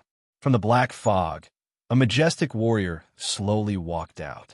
He was holding a huge zamadeo that was nearly 2 m long and wearing a majestic shining armor. Xiao Pingon looked at the warrior who had been summoned and was slightly shocked. The warrior was wearing armor with 2 large round shields on the left and right sides of his breastplate that shone brightly. A wide belt was tied around his waist. A shawl was draped over his shoulders, and a skirt covered his thighs. All of this was made of armor plates. There were even tiger head shoulder guards on his shoulders. The design was gorgeous. This armor was clearly the Great Tang's Mingguang armor. That man couldn't have summoned an elite warrior of the Great Tang, right? The man holding the number 7 was a little nervous, but under everyone's gaze, he still took a deep breath and began to summon. There was a flash of light on the field, and that man summoned a black-clothed assassin with a short sword in his hand. As long as you summon him, we can begin, the man with the 2 stars on his epaulets calmly said. The assassin took the initiative to charge at the Great Tang warrior. His body twisted strangely like smoke, and the dagger in the assassin's hand was hidden in his sleeve. The 2 sides began to exchange blows. When the assassin was about 3 meters away from the warrior, he swung his arm and threw out several cold glints, aiming for the Great Tang warrior's face, neck, and chest. The Great Tang warrior only raised his hands to protect his face. The darts he threw fell to the ground when they hit the Mingguang armor on the Great Tang warrior's body. Since the first attack failed and the darts were useless, the assassin lowered his body and flew close to the ground. He wanted to circle behind the Great Tang warrior. The dagger in his sleeve appeared in his hand, and he wanted to cut the Great Tang warrior's neck from behind. He kicked out from behind, aiming for the Great Tang warrior's crotch. The attacks of the summoned warrior could be said to be strange and sinister, and his figure could be said to be agile and cunning. However, Xiao Pingon still shook his head. In this kind of situation, summoning an assassin to fight with a warrior would mean that the assassin's stealth and surprise had been lost. This assassin was actually half useless. It was just like when 2 armies were fighting and you arrange for an assassin to charge. The time and space here were not advantageous to the assassin. Perhaps number 7 wanted to take a gamble. Perhaps this assassin was the strongest person that number 7 could summon, but Xiao Pingon was not optimistic. In the face of this attack, the Great Tang warrior suddenly turned around and held his zamadeo horizontally. With a clang, he blocked the dagger that was aimed at his neck. As for the kick from the assassin, the Great Tang warrior did not care at all. The moment the Great Tang warrior turned around, that kick was blocked by the skirt of the Mingguang armor. The next second, the Great Tang warrior suddenly stepped forward. The huge zamadeo in his hand spun nimbly and slashed out diagonally. The assassin lowered his body and wanted to retreat. However, the zamadeo was too long and too big. When the zamadeo slashed down, it covered a radius of 2 meters. The zamadeo slashed down diagonally like a door, cutting from high to low. There was no way to dodge. The assassin could only use his dagger to block and block, but in the eyes of Xiao Pingon and everyone else, the Great Tang warrior's dagger and the assassin's body were cut into 2 by the zamadeo. The zamadeo was too powerful. It was not something that the assassin's dagger could block. The assassin turned into black smoke and dissipated. Number 7 had a bitter expression on his face as he silently retreated. Next, the man in his 30s with 2 stars on his epaulets said calmly, The next person to go up was number 12. Number 12 was also a male summoner. After he went up, he gritted his teeth and waved his hand, summoning a cavalryman on a warhorse. The cavalryman was also wearing armor and holding a spear. The warhorse galloped twice on spot. The cavalryman clamped his legs on the horse's abdomen. With a neigh, the warhorse sped up and charged toward the great Tang warrior. This was a duel between a cavalryman and a Zamadeo. The two sides soon clashed. Just as the spear was about to reach him, the great Tang warrior with the horse-slaying sword leaped into the air and swung his sword down with all his might. The Zamadeo directly severed the neck of the warhorse. The horse's head fell off, and the entire warhorse turned into light and dissipated. The cavalryman on the warhorse fell heavily to the ground. Before he could get up, the great Tang warrior with his Zamadeo had already rushed over. He kicked the spear away from the cavalryman's hand and stepped on the cavalryman's chest. Then he raised his Zamadeo and chopped off the cavalryman's head. The cavalryman that was summoned also dissipated. Summoner number 12 sadly retreated. Next, number 26 went up. This number 26 was also a female summoner. She was quite pretty, but her face was cold. The moment number 26 went up, she summoned a 17 to 18 meters long blood-red python. When the surrounding summoners saw the python, many of them gasped and quietly retreated a few steps. The blood-red python wriggled on the ground and approached the great Tang warrior bit by bit. This time, the great Tang warrior looked as if he was facing a formidable enemy. He held the Zamadeo in his hand and took a defensive stance. He carefully faced the blood-red python. A moment later, the great Tang warrior chose to take the initiative to attack. He rushed over with the Zamadeo and slashed at the blood-red python. The blood-red python seemed to have been waiting for this moment. When it saw the great Tang warrior rushing over, the blood-red python opened its mouth and spat out a puff of black smoke. The black smoke immediately enveloped the great Tang warrior. When the black smoke dissipated, the great Tang warrior's face turned black. The Mingguang armor on his body seemed to have lost its luster. His body swayed and fell to the ground. The python opened its mouth and swallowed the great Tang warrior from head to toe. This round, number 26 wins. Next, the man in his 30s with 2 stars on his epaulets said as he summoned another great Tang warrior who looked exactly like the previous one. Number 26 waved his hand, and the blood-red python dissipated. Summoner number 34 went up. Summoner number 34 summoned an archer. The archer moved nimbly and did not get close to the great Tang warrior. Instead, he maintained a distance of more than 30 meters from the great Tang warrior and attacked directly with his bow. After shooting more than 10 arrows, the human archer summoned by number 34 shot the great Tang warrior in the face. The great Tang warrior dissipated and number 34 passed the round again. Xiao Pingon was the 7th to go up. After observing the previous rounds, Xiao Pingon had a rough idea of the great Tang warrior's combat strength. Therefore, Xiao Pingon did not waste any time and directly used 108 points of divine energy to summon a Xuanwu the size of a wash basin. Xuanwu's victory was clean and crisp. As soon as the black tortoise appeared, it exhaled, and a layer of frost immediately formed on the great Tang warrior's face, armor, saber, and the ground. The temperature in the arena suddenly plummeted, and quite a few people shivered. The frozen great Tang warrior was like a rusty robot. His joints were frozen, and his movements were sluggish. Then, Xuanwu flew over and bit the great Tang warrior's leg. The black water instantly covered the great Tang warrior and turned him into black ice. The black ice then shattered, and the great Tang warrior dissipated. The Xuanwu summoned by Xiao Pingon was the fastest and most efficient one to finish the battle. Everyone around looked at Xiao Pingon. The man from the Judgment Army also looked at Xiao Pingon deeply again. After several rounds, everyone realized that Xiao Pingon was special. Xiao Pingon had stood out. This round, number 68 wins. Next, the people behind summoned all kinds of creatures to fight with the great Tang warrior. However, not many people could kill the Great Tang warrior. On average, only 1 out of every 3 summoners succeeded. Chu Yuqian also summoned an archer, and he won as well. Out of the 39 summoners, only 12 managed to pass this stage.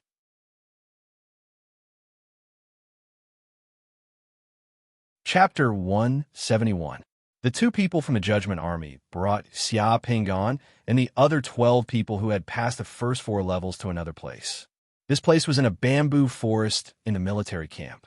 The environment was quite tranquil. A 7-story pagoda with a white outer wall and light blue glazed tiles stood in front of them.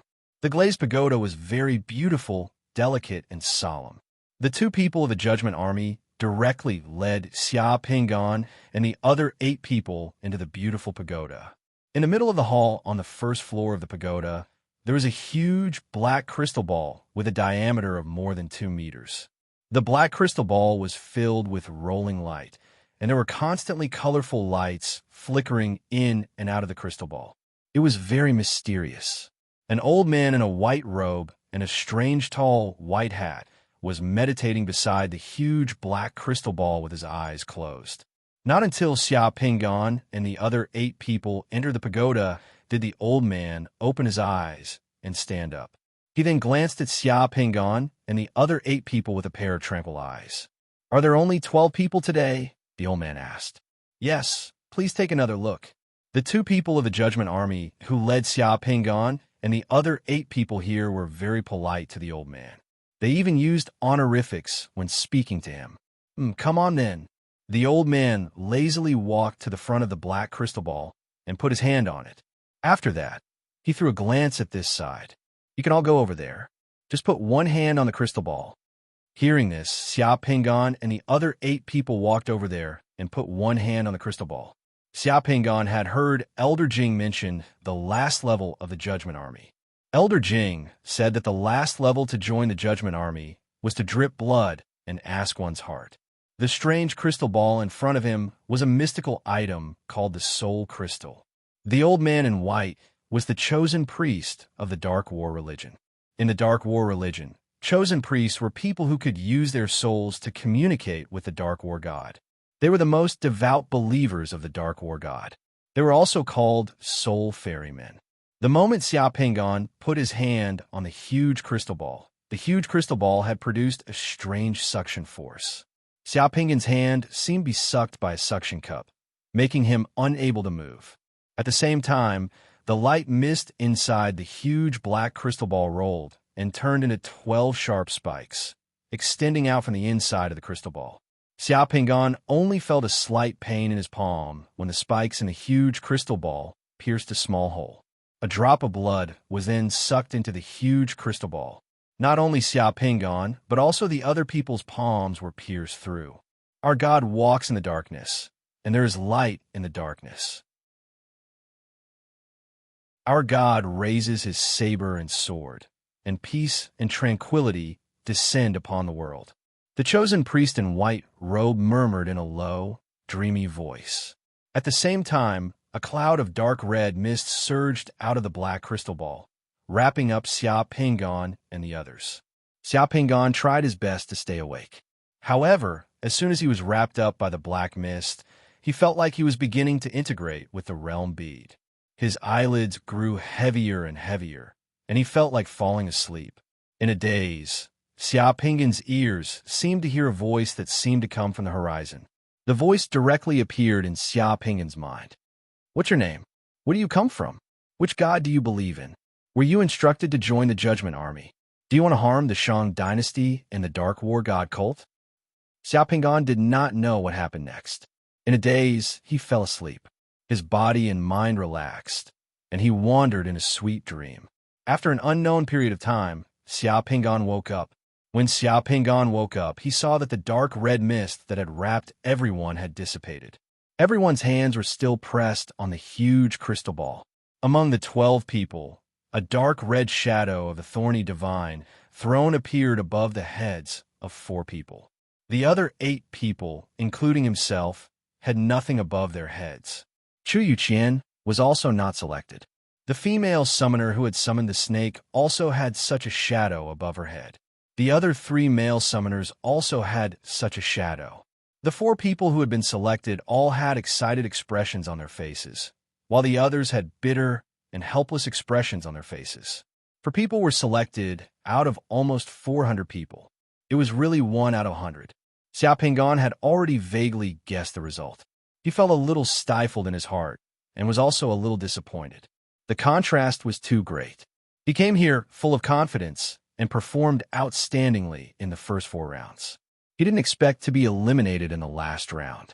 This feeling was like a person who wanted to enter the Summer Palace Vocational Technical College with full confidence before the college entrance examination, only to find out that he had failed. Motherf asterisk her. How did the final stage, blood drop questioning the heart, select the candidates? Why was he eliminated? Xiao was extremely depressed. Only 4 people were selected to join the Judgment Army this time. Those with the thorny divine throne shadow above their heads stay. The others follow me. The arrogant-looking young man in his 20s said to Xiao and the others. Xiao and the others had no choice but to leave with the young man. However, just as Xiao walked to the exit of the pagoda, a voice suddenly sounded in Xiao mind. Young man, congratulations on being selected to join the Dark Shadow Squad of the Judgment Army. The Dark Shadow Squad is the most secretive existence in the Judgment Army. The identity of those who join is kept secret. Only the top elite summoners in the Judgment Army are eligible to join. Among the 12 people today, you're the only one who has been selected to join the Dark Shadow Squad. Don't leave Shangjing City for the next few days. Find time to go to the Fearless House in 100 Spirits Alley. Go to 100 Spirits Alley to find someone to tell you. This voice was the voice of the chosen priest. Xiao was shocked. He did not turn back. He only glanced behind him with his remote vision ability and saw that the old man was looking at his back with a deep gaze. When Xiao looked back with his remote vision ability, the chosen priest revealed an imperceptible smile. He seemed to have felt Xiao gaze. The chosen priest nodded slightly, as if he was praising Xiao for not rashly turning back. The faces of the other 7 people who left with Xiao were still the same as usual. They were all a little disappointed and helpless. A few minutes later, Xiao and the other 7 people were sent out from the side door of the Judgment Army's camp. From morning till now, it was already noon. Sigh, I didn't expect that we couldn't pass the last round. It's too difficult for the Judgment Army to recruit people. Chu Yuqian shook his head and sighed as he walked out of the camp. He looked at Xiao and asked, Brother Xiao, what are your plans?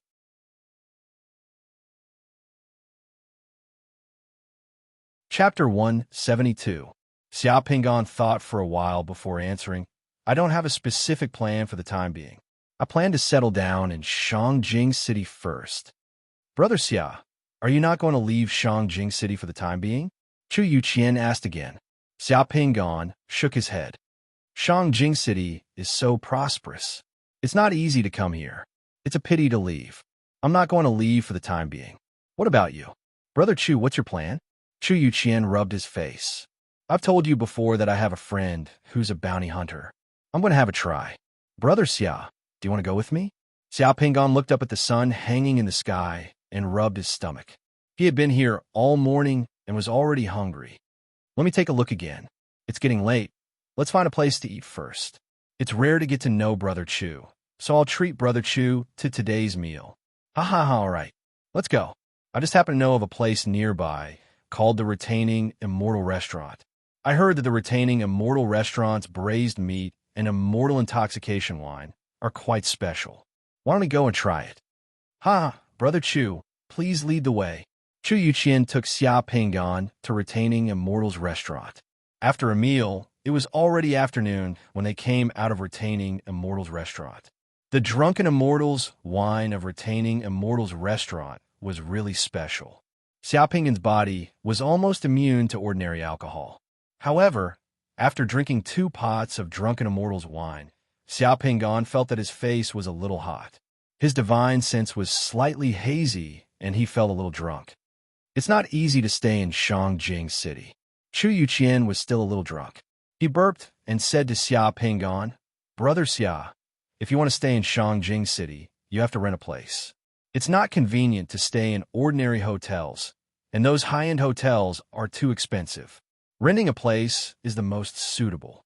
The houses in the suburbs are cheap, and the closer to the center of Shangjing City, the more expensive they are. If you want to rent a house, you can find a broker for help. As long as you pay some money, you can find one quickly. Thank you for telling me, Brother Chu. I was just about to find a cheap place to stay in the suburbs. I've been renting a small courtyard at 112 Fian Road in Shangjing City's Swallow Descent Town. If Brother Xia doesn't mind, you can come and find me. The two of us can squeeze together, that's fine. I won't disturb Brother Chu any further. I'll find a place to stay myself. Haha, let's meet again if fate allows it. The two of them cupped their hands and bid each other farewell at the entrance of the restaurant. In the afternoon, the streets were bustling with people and carriages. After bidding farewell to Chu Yu Qian at the entrance of Lucian Restaurant, Xiao Pingan fell for the last 2 gold coins in his pocket. He first found a bookstore on the street and bought a map of Shangjing City. Then, he took a public bus and wandered around the city. Shangjing City was too big. It was not easy to travel through half of the northern side of Shangjing City in one day. Xiao Pingan only took a cursory look around. Other than being big, Shangjing City had another unique characteristic. It had a lot of people. With a lot of people, the competition for survival at the bottom grew. The villas and courtyards of the wealthy in the northern side of Shangjing City were luxurious. However, on the streets where the commoners lived, even the stalls selling roasted red potatoes and steam buns were crowded. In the city, there were fortune tellers, stalls, cart drivers, and all sorts of people selling snacks on the streets. There were countless people from all walks of life. As for where they lived, most of the families of 4, 5, 3 generations for generations, 5 or 6 families were squeezed into a cramped courtyard house. The most crowded buildings were the Jing buildings that were built according to the pattern of Sihiyuan. The Jing buildings in Shangjing City had a long history. Each floor of the Jing buildings was equivalent to a Sihiyuan. The corridors were filled with people. They were not as spacious as the courtyards in the Sihiyuan. Therefore, the Jing buildings were even more crowded. These Jing houses were the slums of Shangjing City. Those with better family conditions could live in loose bungalows and small courtyards left by their ancestors. However, the bungalows and courtyards were not large either. If a family of 4 could live in a bungalow of 100 square meters in Shangjing City, they could be regarded as an upper-middle-class family in Shangjing City. There are even fewer families who could live in a single courtyard. The courtyards were all old buildings. Once the ancestors separated, a single courtyard would become the courtyards of countless families. It was hard to find peace and quiet. After 3 or 4 generations, more and more families lived in a single courtyard, and it became more and more crowded. Xiao Pingan found a broker and casually inquired. The housing prices in Shangjing City were indeed exaggerated. A small courtyard in an ordinary location in the city would cost more than 4 gold coins a month. The deposit was 1 month and the payment was 3 months. The price was even more expensive if the location was better and there was a gas supply. The bungalows and apartments in the city were relatively cheap, but that was only relative. Those in better locations were not cheap either. Additionally, there were many people living in the bungalows and apartments, so it was not quiet. In the end, it took Xiao Pingan 2 days to find a small apartment of more than 50 square meters in a town on the outskirts of Shangjing City in the east of the city. In addition to the commission to be paid to the broker, the landlord of the small apartment required that the rent of the small apartment be paid 6 times a month, which meant that the rent had to be paid once every half a year. Furthermore, the rent was non-negotiable. Xiao Pingan didn't have that much money, but he still had some bullets that he had collected. Xiao Pingan inquired about it, and found that the rune bullets of summoners could be sold in some gun shops in Shangjing City. Xiao Pingan got dozens of rune bullets and sold them for 7 to 8 gold coins before paying the rent and settling down temporarily. On the second morning, Xiao Pingan came to the fearless house of Bailing Alley in Shangjing City. Bailing Alley was located near Qinyuan Avenue in the east of Shangjing City. It was rather secluded and surrounded by several bustling commercial streets. On one side of Bailing Alley was a municipal park in Shanjing City. On the other side was a theater. There were also 2 brothels with pink lanterns hanging in the alley. As there were many girls in the brothels, this alley seemed to be filled with hidden fragrance, which aroused people's wild and fanciful thoughts. Xiaopinggan came in from outside the alley and passed by the brothels. The girls in the brothels were leaning against the railings and throwing coquettish glances at Xiaopinggan. "Young brother, you're so handsome. How about coming here? The girls in our courtyard are the most gentle and considerate." At the sight of Xiaopinggan, the pimp at the entrance of the brothels pulled Xiaopinggan's sleeves as his eyes narrowed into slits. "Can I buy on credit if I'm handsome?" Xiaopinggan asked. The pimp's smile froze, and he quickly let go of Xiaopinggan's sleeves. "Young brother, you must be joking. Since ancient times, girls have been doing this kind of business to earn some hard-earned money. How could they buy on credit? Young brother, do you have the heart to do that?" "Sigh, if I can't buy on credit, then forget it." Xiaopinggan sighed and continued walking inside. After walking for a while, he finally arrived at the entrance of the Fearless House. Xiaopinggan looked up and found that the so-called Fearless House was actually a pawn shop. On top of the Fearless House hung a plaque with the word pawn shop written next to the signboard. Even the paint was peeling off a bit. At the entrance of the Fearless House, there was also a couplet. The first line read, "Money is the courage of heroes." The second line read, "Clothes are the hair of saints." This couplet, together with the signboard of the Fearless House, gave people an indescribable feeling. Interesting. Just as Xiaopinggan was sizing up the entrance of the Fearless House, a customer shook his head and sighed as he walked out. As he walked, he weighed the money bag in his hand. When the man saw Xiaopinggan, he quickly put the money bag away, afraid that he would be exposed. Xiaopinggan touched his face before walking in. The pimp at the entrance of the brothel saw Xiaopinggan walk into the pawn shop in the end and couldn't help but spit on the ground and curse. "So it's a pauper. In your dreams, you want a whore for free." Xiaopinggan walked up a few steps and walked into the Fearless House. Only then did he realize that the Fearless House was rather large and there were a few servants inside. As soon as he entered, a 15-year-old servant came up to greet him enthusiastically. "Sir, are you here to pawn something or to redeem it?" Xiaopinggan's heart skipped a beat. "Do you accept everything here?" "Sir, you must be joking. As long as it's something that can be sold and doesn't break the law, we accept it." The servant answered. "Do you accept rune bullets?" "Yes," the servant nodded. "I'm here to pawn some rune bullets. Let's see what price you can offer." "Sir, please follow me."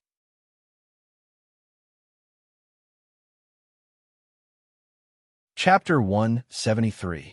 After bypassing a huge screen, the waiter led Xiaopinggan to the antechamber of Fearless House. The antechamber of Fearless House was clean and tidy with 2 hanging baskets. There was an ebony table and 2 stools in the antechamber. In front of the antechamber was a pawnshop counter which was as high as a person's neck. A man was standing on tiptoe at the counter with his neck raised like a goose.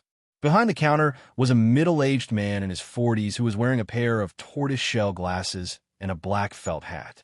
That middle-aged man was holding a pocket watch with a silver chain and was winding it up. He even put the pocket watch by his ear and listened to it. After that, he said to that pawnbroker in a condescending manner, "Dear customer, the cover of this watch is seriously worn out. Additionally, it's a bit old. The spring inside is a bit old. Therefore, it's not elastic anymore. Although this watch can still run, the time difference is much greater than that of a new watch. How about this? I'll value this watch at 30 silver coins. According to the rules of our pawn shop, we can only pawn it at 60% of the price. How about 18 silver coins for you? This watch is still new. It's still new. Boss, look at the painting on the dial. It's a gold-plated enamel dial. The chain of this pocket watch is also made of pure silver. This chain alone is worth several silver coins. Boss, please give me more. 18 silver coins are too little. I spent over 40 silver coins when I bought it." The man who pawned the pocket watch begged with a sad look. "I can only give you one more silver coin. 19 silver coins, no more." The middle-aged man behind the counter shook his head as he put the pocket watch on the counter. If you think it's too little, you can take a look in other pawn shops. Fine, 19 silver coins then, the pawnbroker hurriedly said. Give him the invoice. The middle-aged man handed the watch to another man in his 20s beside the counter and asked him to give the pawnbroker the invoice. After that, he looked at Xia Pingan. Xia Pingan noticed that the pawnbroker's pupils slightly changed when he saw him. Commoners might not notice such a change, but for Xia Pingan, people's emotions and mental activities could be easily seen from the changes in their pupils. Is this pawnbroker my contact? Judging from his bargaining just now, he's really good at cutting leaks. Boss, this customer wants to pawn a top-quality item, the waiter told the pawnbroker behind the counter. Top-quality item was the jargon of the pawn shop. Those valuable items and special items that could be used by summoners were all top-quality items. I see. Take the customer to the room with Xiang at the back. I will be there soon. The pawnbroker behind the counter said. Customer, please follow me. The waiter said as he led Xia Pingan to the aisle on the side of the front hall. After going around the back of the front hall, they came to a rather secluded room without windows. High-class pawn shops would sometimes have such a secret room for private conversations in order to take care of the customer's privacy. Customer, please wait a moment. Our pawnbroker will be there soon. After leading Xia Pingan here, the waiter left. Before leaving, he even closed the door from the outside. Xia Pingan waited in the room. After a while, the pawnbroker came in from a side door and calmly walked to the opposite of Xia Pingan. Behind the tortoise-shell glasses, he looked at Xia Pingan from head to toe seriously. Finally, he sat on the chair beside Xia Pingan. You are Xia Pingan? The pawnbroker asked. Yes. May I know your name? My name is Lan Wuwei. I'm the pawnbroker of Fearless Pavilion and the contact person of a shadow squad of the Judgment Army. From now on, I'll be the only one responsible for contacting you. If the contact person is changed, I will inform you in advance. Xia Pingan looked around the room. Is it safe to talk here? Lan Wuwei smiled. His eyes narrowed, his beard curled up, and the flesh on both sides of his cheeks split open. He smiled like a cunning and greasy hamster who had stolen a walnut. Don't worry. This room has been specially arranged. Nobody outside can hear our conversation. If our conversation falls into the ears and eyes of a third person, the arrangement in this room will send out a warning. We will know it immediately. What's the Shadow Squad? Why haven't I heard of the Shadow Squad in the Judgment Army before? Xia Pingan asked. The Shadow Squad is a secret in the Judgment Army. Not many people know about the existence of the Shadow Squad. Even within the Judgment Army, only a few relevant figures know about the existence of the Shadow Squad. You haven't joined the Judgment Army before, so it's even more impossible for you to know about it. You can understand the so-called Shadow Squad as the adjudicators who don't reveal their identities. They're the adjudicators who walk in the dark. The Shadow Squad carries out the special tasks of the Judgment Army, but these tasks are confidential and don't involve the adjudicators whose identities are revealed. With that said, Xia Pingan understood. He nodded his head. This Shadow Squad was like a plain-clothed and undercover agent whose identity would not be made public. Of course, in terms of the nature of the Judgment Army, he was not a plainclothes or undercover agent. The function of the Judgment Army was more like the combination of the Bright Gown Guards and the Knights Templar. The Shadow Squad was equivalent to the Bright Gown Guards and the Knights Templar, who kept their identities secret. How many people in the Judgment Army know about my identity? Now, in the entire Great Shang Nation, only 3 people know about your identity as a Shadow Squad. One is me, the other is Priest Baizhu, who selected you to join the Shadow Squad. The last person is Lord Lin Yi, the Bishop of the Dark War God Church in the Great Shang Nation. Lord Lin Yi is the Commander-in-Chief of the Judgment Army. At the same time, he has the list of all the members of the Shadow Squad in the Judgment Army. Your mission also comes directly from Lord Lin Yi. Xia Pingan looked at Lan Wuwei and went straight to the point. I'll be frank. One of my important purposes in joining the Judgment Army is to obtain the Summoner's training resources through the Judgment Army. I want to know what are the benefits of becoming a Shadow Squad. Can it guarantee that I can continue to advance on the summoner's path? Ha! Lan Wei laughed and squinted at Xia Pingon. Don't worry. The resources you can enjoy by becoming a Shadow Squad are definitely much more than ordinary members of the Judgment Army. The resources you can enjoy are not only limited to the summoner profession, but also comprehensive. What do you mean? You'll know in the future. No one who joins the Shadow Squad will regret it. However, how much resources you can enjoy in the end depends on your ability and how much you can do. Lan Wei said. Lan Wei said as he took out a photo and a document. He put the photo and the document on the table and handed them to Xia Pingon. This task is a small test for you to join the Shadow Guards. This man is called Su Gui, a local bully in the port area of Shangjing City. He controls a small gang of over 100 people. What he does most is to deceive, abduct, and control women who come to Shangjing City and then send them to brothels to do the flesh business for him to make money. This man's hands have been stained with the lives of several foreign women. You can use this man to practice. No matter what method you use, it will be fine as long as you don't let him live. Xia Pingon looked at the photo. In the photo was a bald man with a fierce face. He was hugging two enchanting beauties on his left and right. The man's bald head was tattooed with a green dragon. At first glance, one could tell that he was not a good person. Wouldn't it be over if such a person was arrested by the police and tried? Is there a need to mobilize the Shadow Squad? Xia Pingon asked. This Su Gui looks like a burly man, but he's very cunning. The police don't have direct evidence of his crimes, so they can't do anything to him through normal legal procedures. In the previous cases where people died, he let his subordinates take the blame, and he himself stayed out of it. Therefore, special people use special methods to deal with them. All right, this person also has a one-son summoner called Lei Bai. That summoner is both his bodyguard and his military advisor. He's very difficult to deal with. If you want to directly rush over and take his head, it won't be that easy. It's not easy to get rid of his head. Xia Pingon took the information, glanced at it, and directly threw it into his space warehouse. Is there a time limit for completing this task? No. You can report to me when you complete it. Remember, under no circumstances can you reveal your identity as a Shadow Squad member.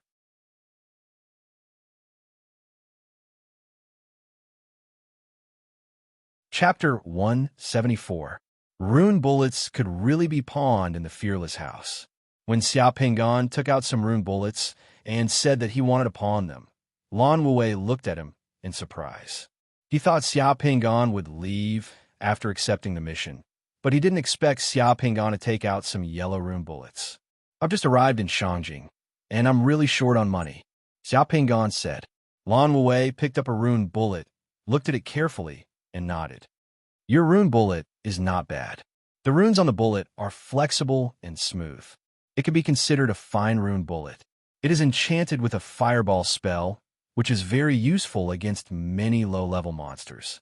This bullet can also be used as an incendiary bomb, which can be used by summoners and ordinary people.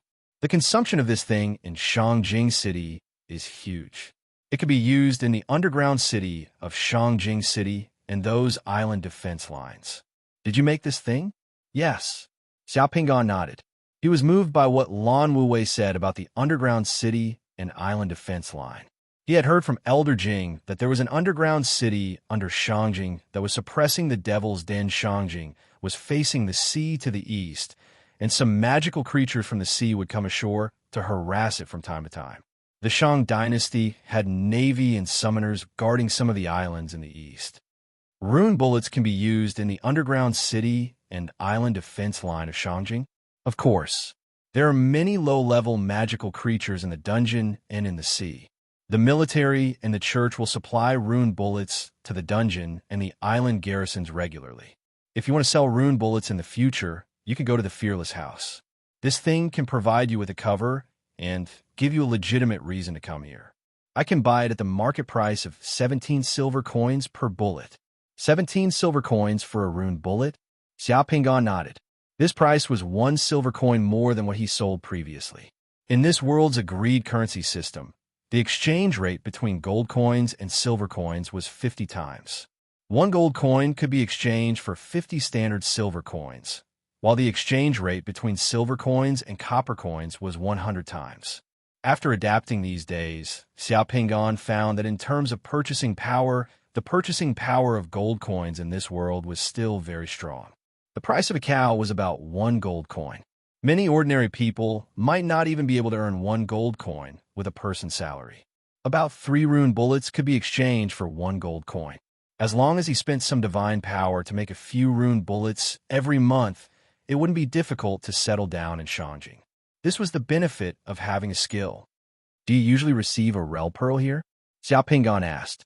He was very close to advancing to the One Sun realm. After coming to this world, Xiao felt that he was still too weak in this world.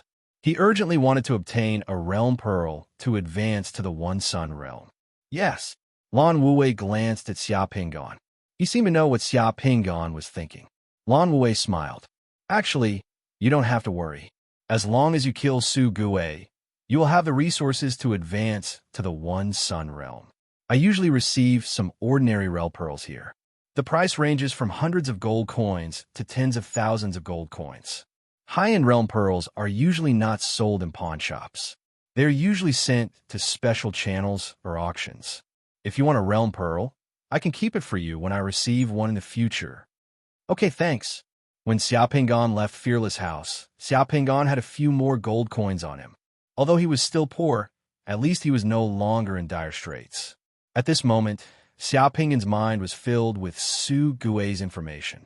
What moved Xiao the most was Lan Wuwei's words. As long as you kill Su Guwei, you'll have the resources to advance to the One Sun realm. Xiao did not doubt the information that Lan Wuwei gave him about Su Guwei. After all, Su Guwei was just a nobody in Shangjing City. As long as he put in some effort, he could easily investigate his background. The first task that the Shadow Guards gave him was definitely not to deceive him with fake information. This was because this method was too low level and could be easily exposed. There was no need to do so. Capable people should not be used. This was the most basic way of using people in a superior position. As for being used by others, Xiao did not care at all. As long as Su Guwei deserved to die, he did not care if he was being used by others. If a nobody wanted to stand out and grow in a place like Shangjing City, they would have to start by being used by others. They would even have to take the initiative to be used by others, such as joining the Judgment Army. If a person had no value in being used by others, he would never stand out. After exiting Bailing Alley and coming to Qianyuan Avenue, Xiao waved his hand and called a carriage to East Harbor. 2 hours later, the carriage arrived at Donggang. At this time, it was already noon. Xiao paid the fare and got off the carriage. He walked through 2 bustling streets and arrived at a tea house. He went up to the 2nd floor of the tea house and ordered 2 steamers of steamed buns and some porridge. While eating to fill his stomach, he activated his remote vision ability. Xiao only imagined Su Guwei's appearance in his mind. His remote viewing ability soon locked onto Su Guwei's location. Su Guwei was not far from Xiao. The straight line distance was only over 1,000 meters. In a room with the sign Guwei Li Business in the harbor area, Su Guwei was lying on a recliner. While eating grapes, he was listening to a man in a black short coat standing beside him. Su Guwei looked exactly the same as in the photo. He was lying on a chair with his clothes open, revealing his round belly and chest. There was a circle of black hair on his chest, making him look like a bear. There were tattoos all over his arms and chest, depicting dragons and tigers. It was a little scary. 2 enchanting women in tulle were kneeling beside him. One was massaging his legs, while the other was feeding him grapes. The man standing in front of Su Guwei lowered his head and spoke. He only dared to peek at the 2 women beside Su Guwei. In the room, there was another man standing behind Su Guwei. That man was wearing a purple robe with a summoner's gold frontlet on his head. He looked indifferent and arrogant. Xiao heaved a sigh of relief when he saw that the summoner standing behind Su Guwei didn't make any movements under his gaze. This remote viewing was just a test for Xiao. His target was not Su Gui, but the summoner beside Su Gui. Although the summoner was a one-sun realm summoner, he did not have the remote viewing ability and could not sense his gaze. This made things easier. Xiao Pingon did not move his gaze away. His remote viewing ability was on the roof of the room. He looked down and sized up the people in the room. Inside Guili business, Grandpa Su. The situation is like this. After the women were trained at the broker house, they were sent to Yixiang Garden and Man Tingshan. One of the women had a strong personality. When she found out that she was going to a brothel, she ran away from the brothel that night. However, we were prepared and caught her that night. She is now locked up in the warehouse of the broker house. The man standing in front of Su Gui was reporting the situation at the broker house to Su Gui. He run. Su Gui casually spat out grape seeds as he ate them. A woman beside him caught the grape seeds with her hand. Did you sign a contract with the woman at the broker house?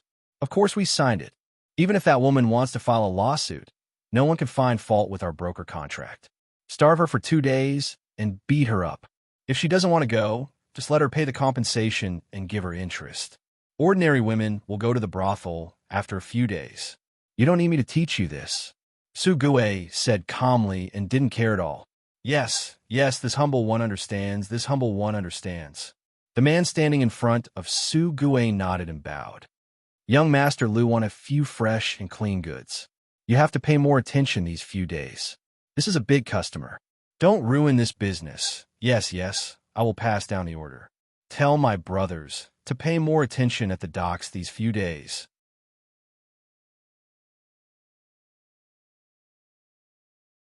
Chapter 175. Xiao Pingon stared at Su Gui for 3 days with his remote viewing ability. In these 3 days, Xiao Pingon finally knew how Su Gui tricked, abducted, and controlled those women who came to Shangjing City. Shangjing City was a prosperous place in the Shang dynasty. Because of this, there were countless women with various thoughts pouring into the city from all directions almost every day. Many women had never been to Shangjing City before. They all heard that there were many rich and powerful families in Shangjing City. Not only was it easy to make money in Shangjing City, but they could also become a phoenix if they were not careful. Those women who came to Shangjing City alone, or with 1 or 2 female companions, were the targets of Su Gui and his men. Su Gui's men opened a broker house in the dock area. The broker house was equivalent to an intermediary company, promising to find jobs for those who came here. Many people in the broker house were looking for targets at the dock every day. When they saw those women who came alone or with 1 or 2 companions, the people in the broker house want to talk to them and promise to find them jobs such as nannies, maids, and maids in Shangjing City. The benefits were high, the treatment was good, and they were from rich families. Many women who came to Shangjing City for the first time had no other ability to make a living. What they wanted to find was this kind of ordinary job. When they heard the introduction of the broker house, they were tempted. Then the broker house tricked them to the broker house, signed a contract, trained them for a few days, and sent them to the brothels in Shangjing City to work as maids and maids. For most women who came to the brothel for the first time, they resisted in the beginning. But once they wanted to go back on their word, the broker house immediately took out a contract. If they did not work, they would lose money. Many women would give in at this time, thinking that they could stay in the brothels for a while and then leave. But when women thought like this, they were finished. The environment of the brothels was a big dive vat for women. When a woman who worked as a maid saw that the money she earned after toiling for a month in a brothel was less than the money other women earned by lying down for a night, she would be easily dragged into the water and walk on the path of no return once she felt that it was unfair. There were 1 or 2 stubborn women who wanted to go back on their word.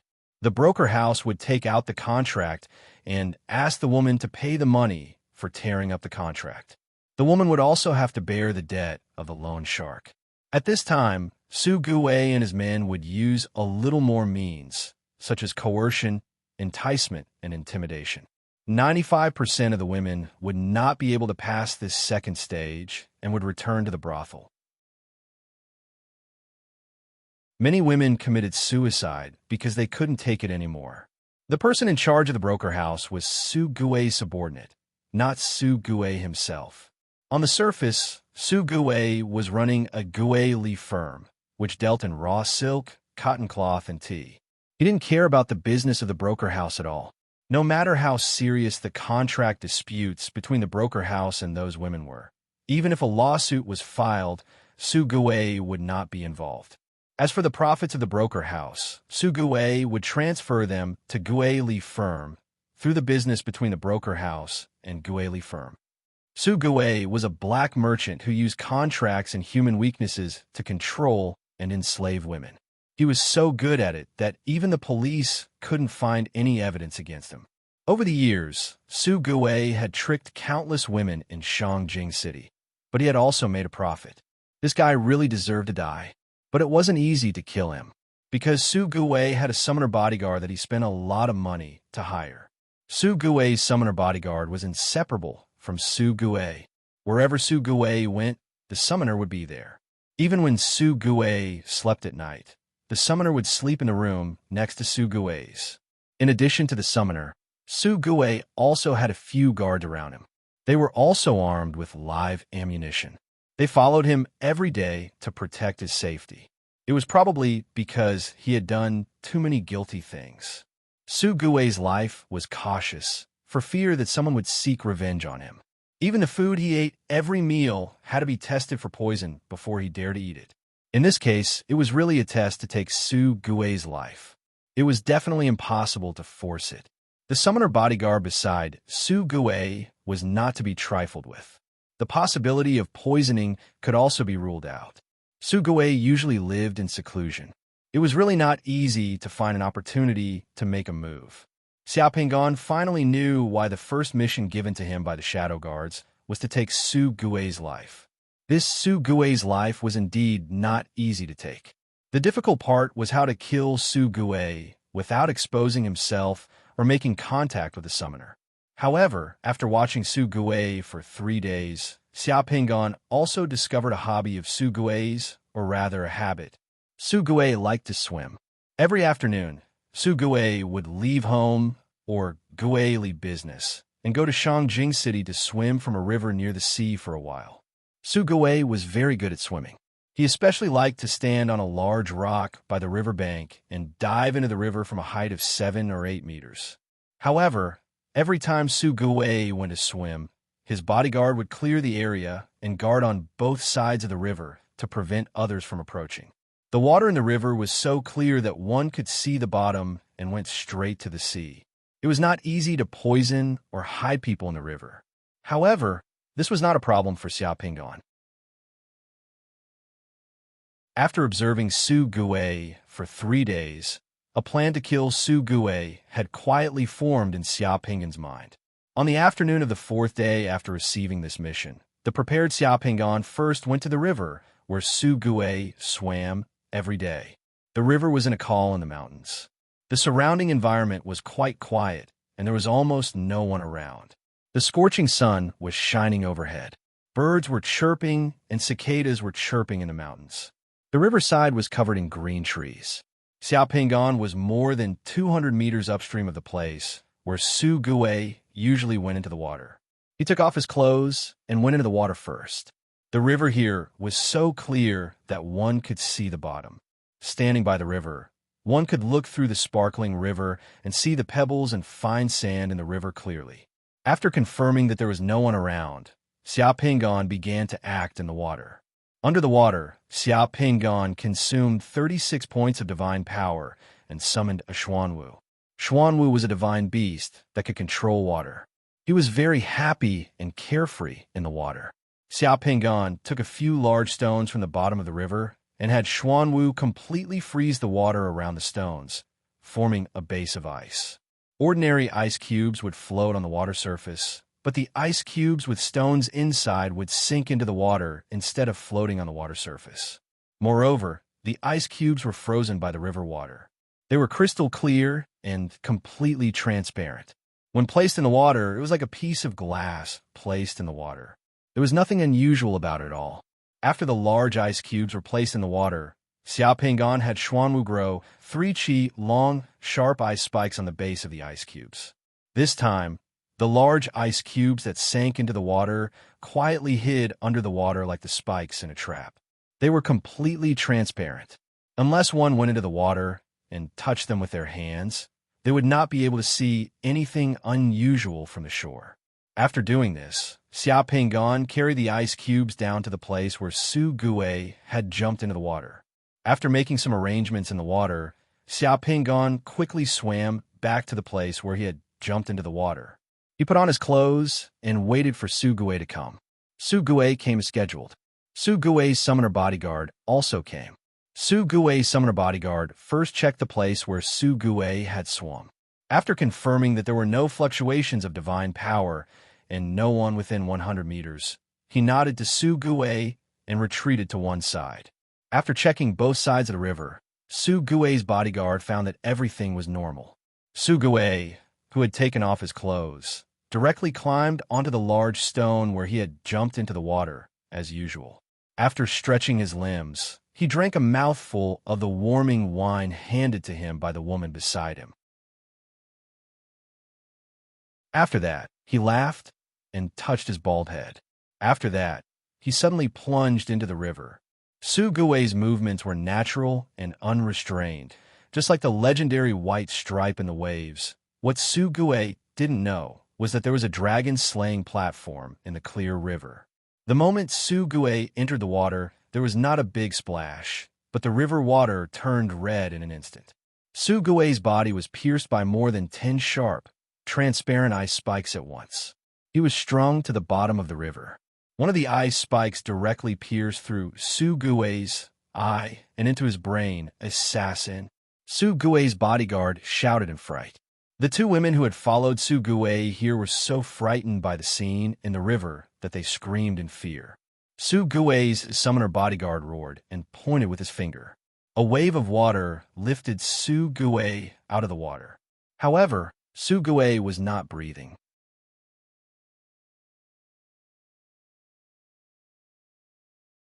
Chapter 176. With a sound of chi, Xiao Pingan's long sword penetrated through a man's head in a split second. However, the man was going to draw out his pistol. At the same time, the two elite slave soldiers summoned by Xiao Pingan had thrown out their javelins in front of the other men's flurried eyes. In only a few meters, the sharp spearheads had penetrated through the chests of the two men who were going to stand up. The great strength of the javelins directly sent the two men flying backward, causing them to crash against the wall behind them. The javelins of elite slave soldiers could kill demon rats, not to mention ordinary people. One of the two elite slave soldiers rushed forward as he pierced through the neck of a man who was about to stand up with his long spear.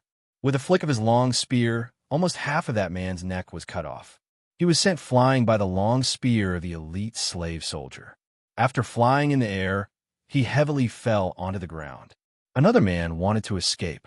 He had already reached the window. However, he was chased by the other elite slave soldier. The elite slave soldier was still several meters away. With a table in between, it had already hooked the man's thigh with its long spear. After that, the man uttered a miserable harumph as he fell onto the ground. Before he stood up, the head of the long spear had penetrated through the back of his head and nailed him onto the ground. For these ruffians who could only bully women in the harbor area, the two elite slave soldiers in the room were nothing less than killing gods with flickering red eyes. "Who are you?" "We're innocent." A man pushed back the chair behind him as he moved back with a flurried look. At the same time, he shouted and wanted to escape. Xiao Pingan's body was like a ferocious tiger. He kicked off the table in the room and pounced forward. Before the man could push the door open, Xiao Pingan's long sword pierced through the man's throat like a meteor. The man covered his neck with his eyes wide open as he watched Xiao Pingan slowly fall down. In the next second, Xiao Pingan threw out his long sword. As a cold light, the long sword directly penetrated through the chest of a man who was quivering all over and was going to take out his pistol from 10 m away. Closely after that man slowly fell onto the ground. "I'll fight you to the death." A man in a short coat had bloodshot eyes. In his fear, he erupted with great potential. He actually took out a short knife and rushed towards Xia Pingon, who was standing at the door. Xia Pingon coldly stared at the man, as if he was looking at an ant, until the man rushed in front of him. Xia Pingon punched out, directly hitting the man's chest.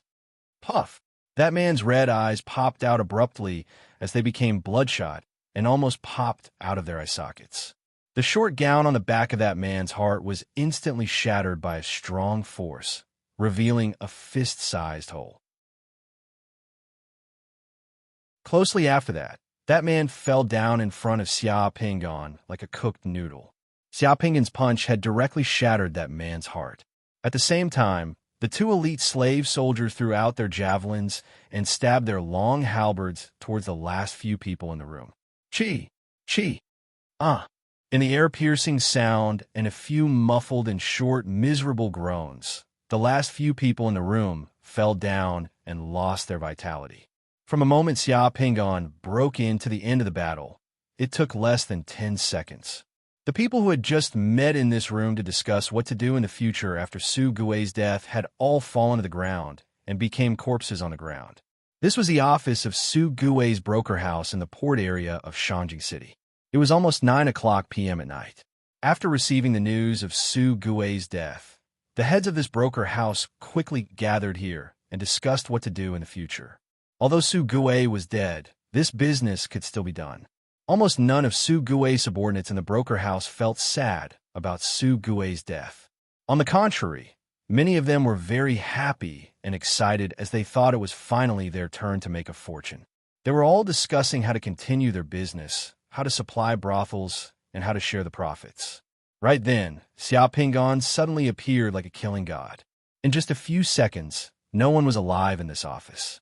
Xia Pingon glanced around the room with icy eyes. The two elite slave soldiers were like two ice-cold killing machines. After none of the people in the broker house could stand up, the two slave soldiers were still stabbing those corpses with their long halberds. At this moment, after Su Gui's summoner bodyguard had sent Su Gui home, he had already disappeared without a trace with some of Su Gui's belongings. That summoner was smart. He sensed danger. Additionally, Su Gui's death was very strange. He didn't know who killed him at all. After Su Gui's death, the transparent icicle under the water was fished up. However, in less than 2 hours, it had completely melted into water.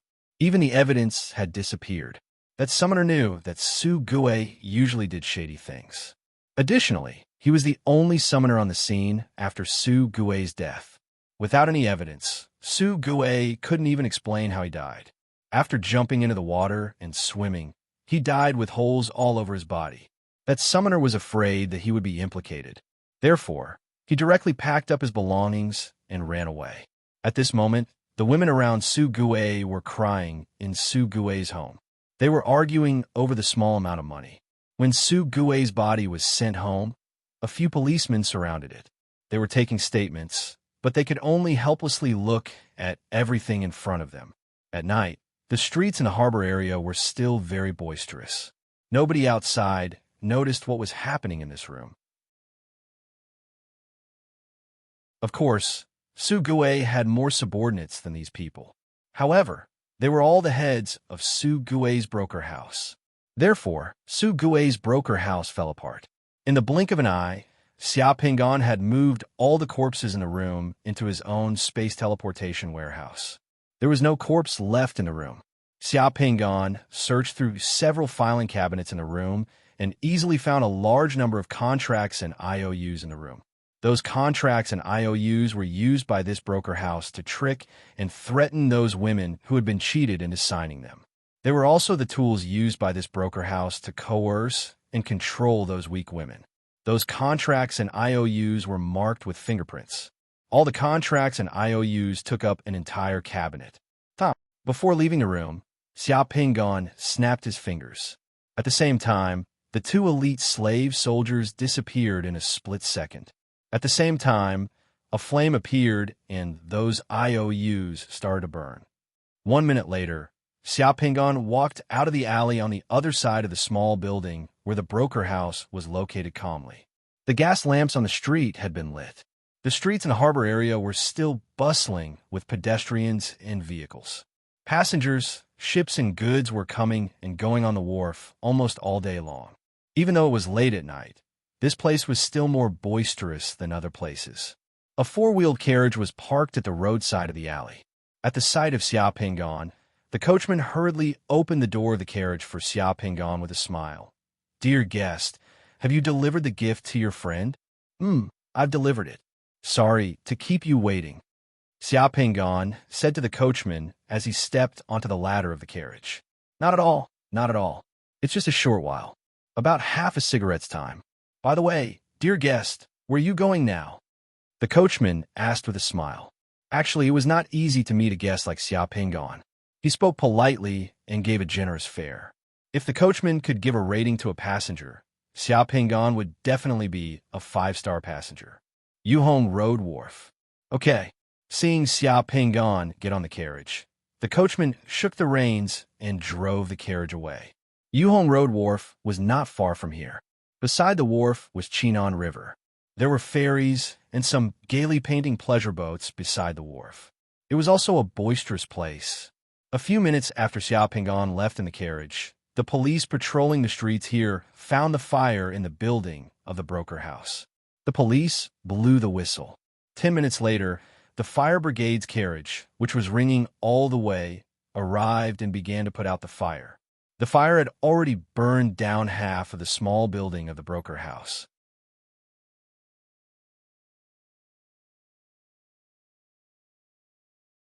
Chapter 177. When Xia Pingan sat in the four-wheeled carriage and headed towards the wharf of Yuhong Road, several farmeresses that he had summoned were busy working in the secret mandala of Xia Pingan. In the secret warehouse, besides those corpses that Xia Pingan had just put inside, there were also some handcuffs and shackles that Xia Pingan had brought from the warehouse of the broker house.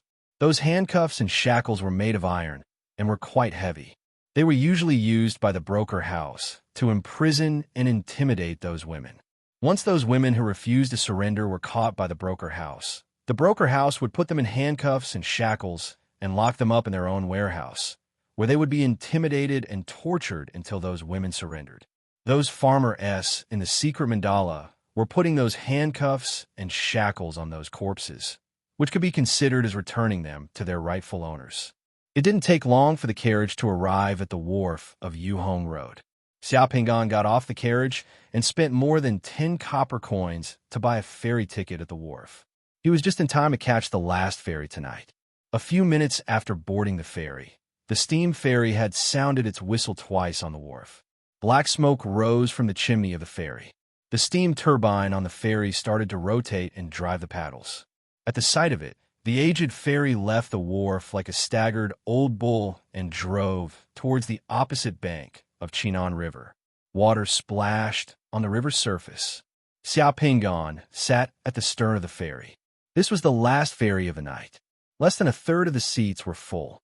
The ferry was filled with people who were working hard in Shangjing City. A few stevedores were leaning against the chair in front of Xia Pingan. As soon as the ferry started, they started snoring and fell asleep. They were still holding half-eaten pancakes in their hands. There were a few factory workers who were still wearing their work clothes. They sat together tiredly and discussed in low voices that their overtime pay had been deducted again. A policeman who had just gotten off work took off his hat and sat at the front of the ferry. That policeman was slightly fat. Looking from a back, there was already a layer of white hair on his head. The hat and collar of his police uniform were covered with a layer of white salt stains that had been soaked by sweat. A few of them looked like students studying in Shangjing City. There were two other women. One of them looked like a salesperson in a shopping mall. She was sitting on the ferry and rubbing her numb calves. The other woman was pretty. She was in her 20s and wore a blue coat and a beige wide-brimmed hat. She had a delicate face and a hint of intellectual temperament. Her brows were slightly furrowed as she looked at the river. It seemed like she had a lot on her mind. The pleasure boats and cruise ships on the Chin and river were still brightly lit. The lights on the pleasure boats and cruise ships made the Chin and river look particularly enchanting in the night. The sound of singing and music drifted along with the river breeze, revealing a sense of extravagance. The highest-class brothel in Shangjing was actually not in the alleys on the ground, but on the surface of the Qin and river.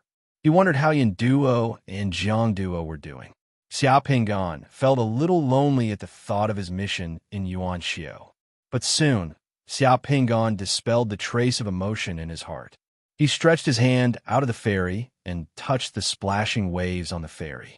The shackled corpses in the secret warehouse were silently thrown into the Qin and river by Xiao Pingan. Along with the waves stirred up by the ferry, the corpses sank to the bottom of the river one by one, accompanying the fishes and shrimps. The Qin and river was indeed a good place to bury corpses, especially at night. It was simply undetectable. He did not expect to start doing this kind of work when he had just arrived in Shangjing City for a few days. Thinking of what Elder Jing said to him a few days ago, Xiao Pingan laughed self-deprecatingly. More than 10 minutes later, the ferry on the river met the ferry coming from the opposite side. They greeted each other with whistles. After about 20 minutes, the ferry arrived at the pier opposite the Qin and river. The stevedores who were sleeping were woken up. The people on the ferry went to the pier one by one and left.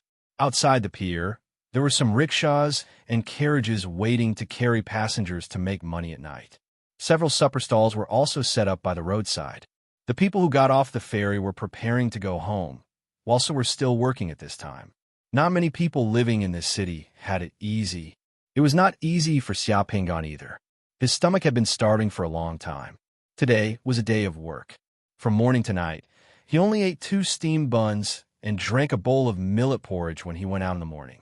He saw that there were noodles, steamed dumplings, and braised meat on the night stalls outside the pier. The fragrance of the food came with the wind and spread under the streetlights. Xiao Pingan's stomach suddenly growled and began to protest. In this world, what Xiao Pingan was most satisfied with was food. The food in this world had its original taste. There were no preservatives, gutter oil, lean meat powder, ripening agent, and other messy things. All the food, even the street snacks, only had the authentic mellow aroma of the food itself and the seasoning. There was nothing else after it was cooked. Xiao Pingan came to the night stall and ordered a bowl of noodles and a portion of braised meat at a small stall under the street lamp. After eating, he called a carriage and prepared to return to his rented house. Xiao Pingan's house was still some distance away from here. It was in the suburbs of the city. It would take more than half an hour to get there by carriage. After running for a few minutes, the carriage passed by a roadside alley. Sitting in the carriage, Xiao Pingan saw the movement in the alley and hurriedly asked the coachman to stop. The coachman also saw the movement in the alley and heard something. He could faintly hear a woman's cry for help. There were many people in the alley, but there were no street lamps here. It was dark on both sides of the alley, so he could not see clearly. Although the coachman stopped the carriage, he looked a little scared and hesitant. "Sir, you're not a policeman. It's so late. You'd better mind your own business. Those people are not to be trifled with. Why don't you go to the police station and call the police? It's too late to call the police. You don't have to go. Just wait for me over there," Xiao Pingan said as he walked toward the alley. Summoners had the ability to see things in the dark. Just now, he saw that the young and beautiful woman who had taken the ferry with him was blocked by several hooligans in the alley ahead. Those hooligans began to molest her. The situation was not good, and the woman was scared and screamed.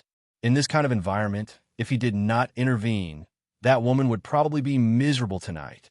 Before Xiao Pingan walked into the alley, he heard a jia sound.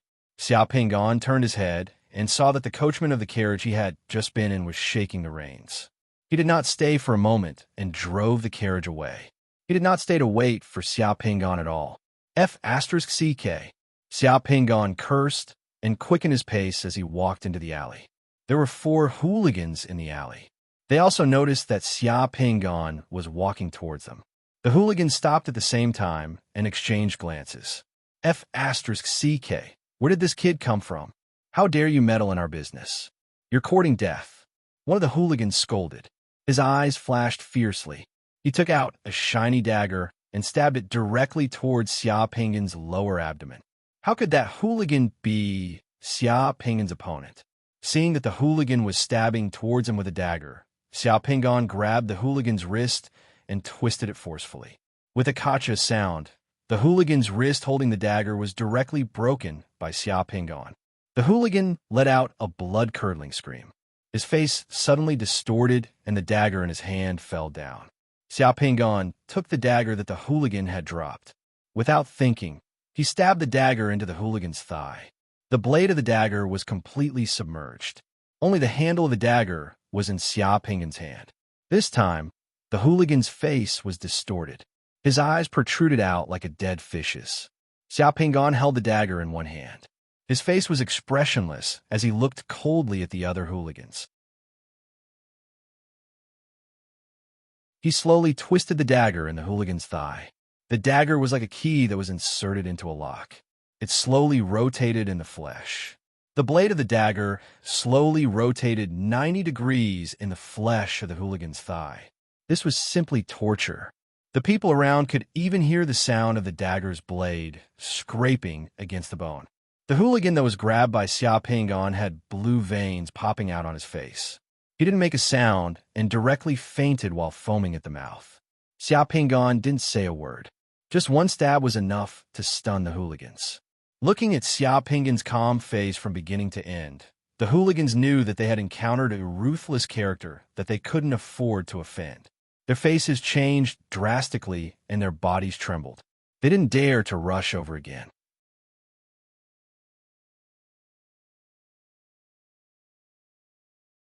Chapter 178. To deal with these gangsters who usually bullied the weak and feared the strong, it was useless to reason with them. The most effective way to talk to them was to make them afraid. Seeing that these bastards were intimidated by him and didn't dare to come forward, Xiao Pingon coldly spat out a word, "Get lost." The remaining bastards didn't dare to utter a word as they retreated one by one, trying to cover their heads and escape like rats. "Take this guy away," Xiao Pingon said as he directly threw the fainted bastard towards those gangsters. The 70 to 80 kilograms man was casually thrown by Xiao Pingon like a bag of garbage, causing the other bastards to stagger and fall to the ground. After picking themselves up, those bastards carried the fainted guy and directly slipped away from the alley, not daring to look back. Xiao Pingon walked to the front of the woman. "Are you okay?" Under the faint moonlight, it could be seen that the woman's hair was a bit messy, with a few strands of black hair hanging over her face. The hat that the woman was wearing had fallen to the ground and was trampled into a filthy mess. 2 buttons of the coat that she was wearing had been torn off. Under the coat, the woman was wearing a black skirt and white high-heeled shoes. She fell and sat in the dirty alley, revealing a pair of smooth and lovely calves and a bit of her plump, snow-white thighs. The collar of the coat that had been torn off was open, revealing a snow-white shirt and a pale, yellow tight-fitting sweater, making it difficult to hide her good figure. The woman was weak, but still beautiful, like a swan that had fallen into a quagmire. There was still a trace of panic on her face, but she didn't completely lose her composure and had already recovered some of her composure. "Can you hold me up?" The woman's voice was very pleasant. Her beautiful eyebrows were slightly knitted. My leg just was twisted. Xiao Pingon stretched out a hand. The woman grasped Xiao Pingon's hand and struggled to stand up. "Thank you. I'm Wei Meiyu." The woman looked at Xiao Pingon gratefully. She had already recognized that Xiao Pingon was the passenger who had taken the ferry with her just now. Previously, Xiao Pingon, who sat at the back of the ferry, was not conspicuous at all, just like an ordinary worker who came back late. He was not as dazzling as he was now. "I didn't expect that we could meet twice tonight. If not for you, I'm afraid." If Xiao Pingon didn't appear, it was obvious what would happen next. This woman's fate tonight would be very tragic. Thinking of what might happen next, the woman couldn't help but shiver. "You're welcome." Xiao Pingon looked around the surroundings of the alley. On both sides of the alley were low buildings, such as factories and warehouses. It was dark and didn't look like a place for people to live. "Do you live here?" "No, I live in the front." When the rickshaw pulled me here, it was stopped by those people. The rickshaw driver was slapped by them and ran away. I was then left here. Wei Meiyu forced a smile. Xiao Pingan also shook his head. Although it sounded good to be a good Samaritan, for ordinary people, not every ordinary person had the courage and ability to stand out at the critical moment. Since it was so late and there were no cars around, it would be terrible if this woman was to go home alone in case she met some perverted men on the way. Therefore, Xiao Pingan directly said, "It's so late. Lead the way. I'll send you back." "Okay, thank you." The woman glanced at Xiao Pingan gratefully. At this glance, the woman found that Xiao Pingan's face was angular, young, and handsome. He had a special temperament. However, as soon as she made eye contact with Xiao Pingan, the woman became shy and hurriedly avoided his eyes. The two people walked out of the alley and came to the road outside. Wei Meiyu's ankle had just been sprained, and she was wearing high heels, so she walked with a limp. Even if she held Xiao Pingan's hand, she couldn't walk fast. Moreover, after walking a few steps, Wei Meiyu's temples had a thin layer of cold sweat, and her face was slightly pale. "Don't move. Let me take a look at your foot." Xiao Pingan squatted down and checked Wei Meiyu's ankle with his fingers. The woman's ankle was swollen. It seemed that she couldn't walk properly. There were no cars around, and even the carriage had run away. It was a bit troublesome. "I'm sorry to trouble you tonight. If you have something to do, you can leave first. I'll wait here for another carriage before going back." Seeing Xiao Pingan squatting in front of her to check her ankle and being touched by Xiao Pingan's fingers, Wei Meiyu's face blushed. Xiao Pingan stood up and smiled. "It's okay. I'll wait with you." As soon as Xiao Pingan finished his words, he saw that the carriage he had just been in magically turned around on the road not far away. The carriage was very fast, and the coachman seemed to be struggling. He tilted his head and twisted his neck to look at them. It seemed that he was worried and wanted to take a look. Xiao Pingan waved his hand to the coachman. The coachman hurriedly turned the carriage around on the road and stopped in front of Xiao Pingan. He looked at Xiao Pingan with embarrassment and scratched his head. "Sir, I'm sorry. I just wanted to call the police." Are you okay?" This was also the state of ordinary people. They had a timid side, but they were not weak either. As the coachman spoke, he looked at Wei Meiyu's face with the help of the two lanterns hanging outside the carriage. He seemed to be surprised by Wei Meiyu's beauty. "It doesn't matter. Let's send this young lady home first. This young lady's home is in front," Xiao Pingan said as he opened the door of the carriage. He supported Wei Meiyu with one hand and let Wei Meiyu get on the carriage. Then, Xiao Pingan also got on the carriage. The carriage started moving again. In the carriage, Xiao Pingan and Wei Meiyu chatted. Xiao Pingan found out that Wei Meiyu worked in the Shang Dynasty Library in Shangjing City. She was a mathematical engineer in the Shang Dynasty Library and was responsible for the operation of mechanical computers in the library. The Shang Dynasty Library not only had the largest collection of books in the Shang Dynasty, but also had the world's most exquisite gear-driven mechanical computer. The computer was as big as a 4-story building and was driven by steam. It was one of the few important machines in the Shang Dynasty. Speaking of Wei Meiyu's work in the library, Xiao Pingan's heart skipped a beat. He had been thinking about when to go to the library to look for information and see if he could find clues about the Dark Tower. He didn't expect to meet someone who worked in the library. What a coincidence! Wei Meiyu also knew Xiao Pingan's name, and that Xiao Pingan was a summoner who had just arrived in Shangjing City a few days ago. Wei Meiyu was a little curious about Xiao Pingan's identity as a summoner, but she was not too surprised. In Shangjing City, summoners were not rare. Summoners were just a special profession, similar to Wei Meiyu's profession. In addition to the Judgment Army and bounty hunters, there were too many summoners in Shangjing City, and there were even more summoners who wanted to make a name for themselves here. The carriage didn't run for long on the road before arriving at a densely populated and brightly lit street. Wei Meiyu lived in a 4-story apartment building on the side of the street. The carriage stopped directly below the apartment building where Wei Meiyu lived.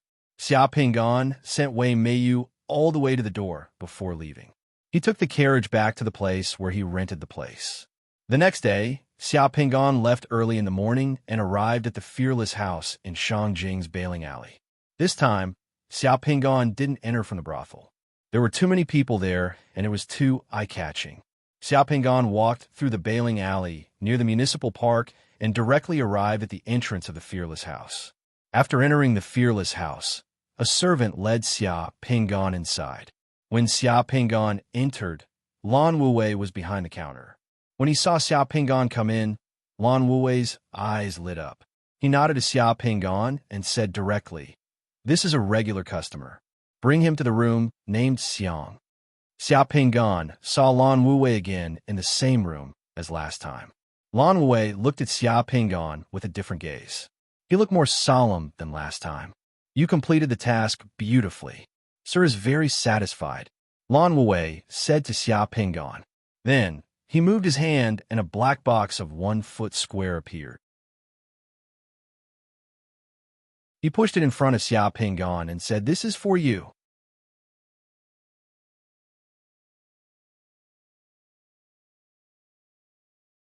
Chapter 179. The black box was full of temptation in Xia Pinggan's eyes. It was finally time to test the strength of the Shadow Squad. An awesome department and identity should naturally have awesome treatment, saying how important and awesome they were. But in reality, after joining, they were treated like temporary workers. Those were all tricks used by swindlers to deceive people. Xia Pinggan didn't act pretentiously. He directly opened the box in front of Lan Wuwei. The box was divided into several layers. After opening the first layer of the box, the first thing that came into view was a pile of glittering gold coins. All the gold coins were stacked together in rolls and placed in groove compartments. There were 50 gold coins in each roll. They were neat and pleasing to the eye. There were a total of 6 rolls of gold coins, a total of 300 gold coins, which weighed about 15 kilograms. For ordinary people, this was already a considerable amount of wealth. For Xia Pinggan, it could also temporarily solve his urgent needs. In Shangjing, food, shelter, and transportation all required money. However, this was only the first layer of the box. After closing the first layer, Xia Pinggan opened the second layer. In the second layer of the box, there were 3 items. On the far left was a black mask of a strange beast. The strange beast looked like a lion with a single horn on its forehead. The mask looked mysterious and majestic. Next to the mask was a black book with golden words on its cover. Next to the book was a black token. The aesthetic style of the 3 items was very similar. The book with the black cover had 3 golden words on it, divine words. The black token was unusually exquisite. The token was engraved with complicated golden patterns. Those patterns formed the symbol of the Dark Battle God cult's Throne of Thorns. Under the throne was a golden star with the word Deacon under the star. "What is this?" Xia Pinggan asked. "This black single-horn Xieji mask is the standard issue of the Judgment Army when carrying out missions. You are a member of the Judgment Army, so this belongs to you. The divine words are the sayings of the Dark Battle God that everyone in the Dark Battle God cult follows. It is the classic holy words that everyone in the cult must remember. That token is your identity in the Judgment Army. Most summoners who have just joined the Judgment Army are black-robed priests. You have joined the Dark Shadow Squad and performed outstandingly. The Lord appreciates you very much and directly set your title as Deacon." Deacon, above the priests, was already the religious hierarchy of the Dark Battle God cult. Although it was just the beginning, it was already different. According to the rules, everyone who joins the Judgment Army will go to the church to study divine words for 3 months. Divine words is the Judgment Army's code of conduct and program. Everyone is required to be able to recite every sentence in divine words. You are a Dark Shadow Squad and have a special identity. Find some time to read divine words. Keep this matter in mind.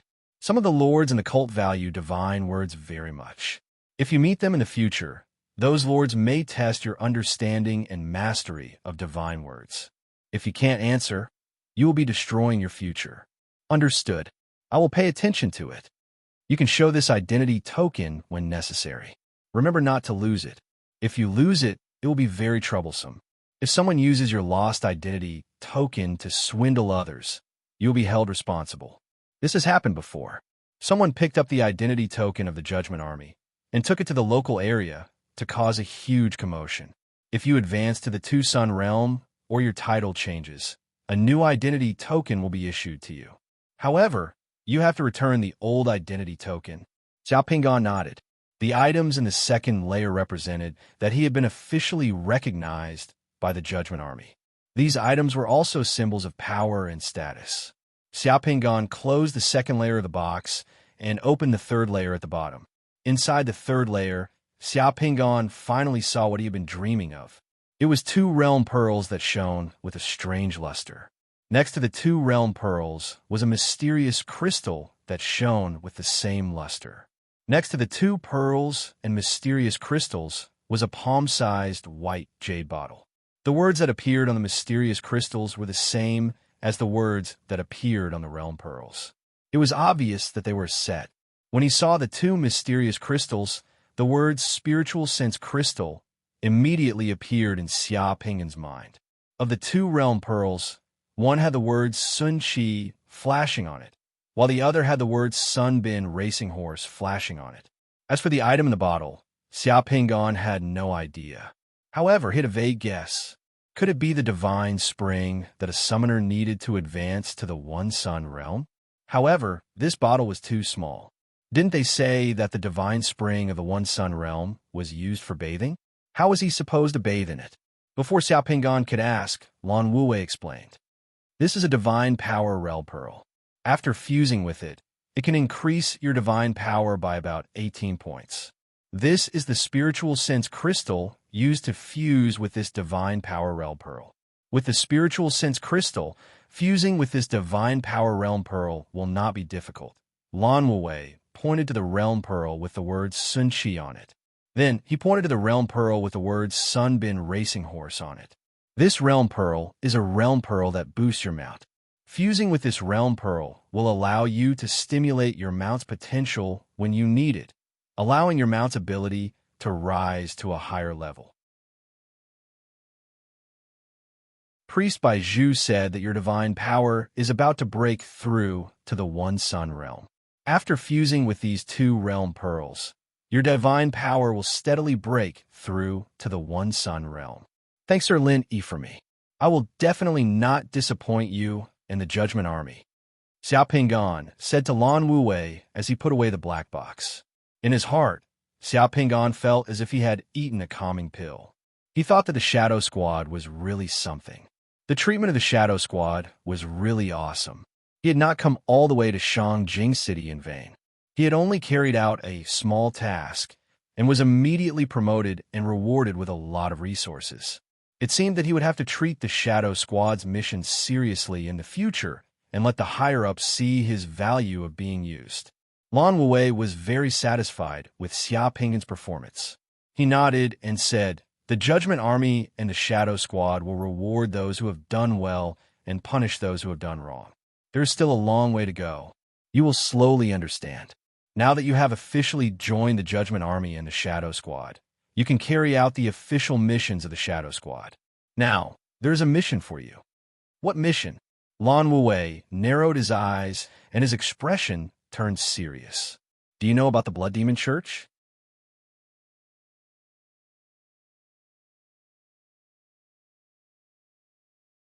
Chapter 180. Blood Demon Sect? Xiao Pingan had never heard of it. However, judging from Lan Wuwei's tone, it seemed like he had heard of it. Xiao Pingan's mind raced. He smiled bitterly and said to Lan Wuwei, "When I was in the southern region, I couldn't remember many things. I seem to have heard of the Blood Demon Sect, but I can't remember the details." "You were hit by the soul spell?" Lan Wuwei was a little surprised. "Yes. When I woke up, I found that I seemed to have been robbed. Then, I couldn't remember many things." "No wonder." Lan Wuwei nodded and then explained, "The Blood Demon Sect is sinister and strange. It is one of the oldest fiend sects in Yuanxiu. The Blood Demon Sect worships the Fiend Sovereign and is a mortal enemy of many sections. It is also a mortal enemy of our Dark Battle God sect. Legend has it that in the Fiend era, the Blood Demon Sect's Blood Demon was formed from the blood of the Fiend Sovereign. The Blood Demon Sect can corrupt gods. The Blood Demon Sect is best at corrupting demonized summoners and turning them into hidden blood demons." "Fiend Sovereign?" Hearing this name again, Xiao Pingan was shocked. In Great Yin, in the world where he came from, the devils, I worshipped the fiend sovereign. The holy arrival that brought about the catastrophe and countless space invasions were inseparable from the fiend sovereign. This time, his mission in Yuan Xiu was to destroy the Dark Tower in this world. Xia Pingan had always suspected that the Dark Tower might be related to the fiend sovereign. He did not expect to hear the name of the fiend sovereign again. Xia Pingan did not show the throbbing in his heart. Instead, he continued to ask calmly, "What does the blood demon sect have to do with us?" "Of course," Lan Wei said. With a move of his hand, he took out some photos and handed them to Xia Pingan. "Look at this. These photos are of the blood demon sect sacrificing to the fiend sovereign in the Great Shang Nation. As long as one of these trash of the blood demon sect survives, there will be more people who will suffer." Xia Pingan took the photos and felt that the scenes in the photos were somewhat familiar. There were corpses and broken limbs everywhere in the photos, and it was bloody and terrifying. All the corpses were arranged into a sacrificial pattern for the demon eye. Sure enough, the blood demon church was exactly the same as the eye of the demon. The eye of the demon might be a copy or a branch of the blood demon church. The blood demon church uses living people as sacrifices. Every year, countless people from the Shang dynasty die in the hands of the blood demon church. Moreover, the blood demon church would refine the summoners into even more terrifying human talismans. Human talisman, that is the blood demon church's most taboo secret technique. This secret technique can also lure countless summoners to degenerate into blood demons. The so-called human talisman is a tool that refines a summoner's flesh, blood, and godly soul and allows them to wear it. Then, they can absorb divine power and vital energy. I have seen a human talisman of the blood demon church once. That human talisman looks like a piece of amber, but there is a shrunken human body sealed inside. It is extremely evil. The summoner who is made into a human talisman is still alive in a certain sense. A portion of the vital energy, and divine power they recover every month will be absorbed by the blood demon wearing the human talisman. Xia Pingan sucked in a breath of cold air. Just thinking about the human talisman made him shudder. In the Shang dynasty, Shangjing City is the most serious place for people to go missing.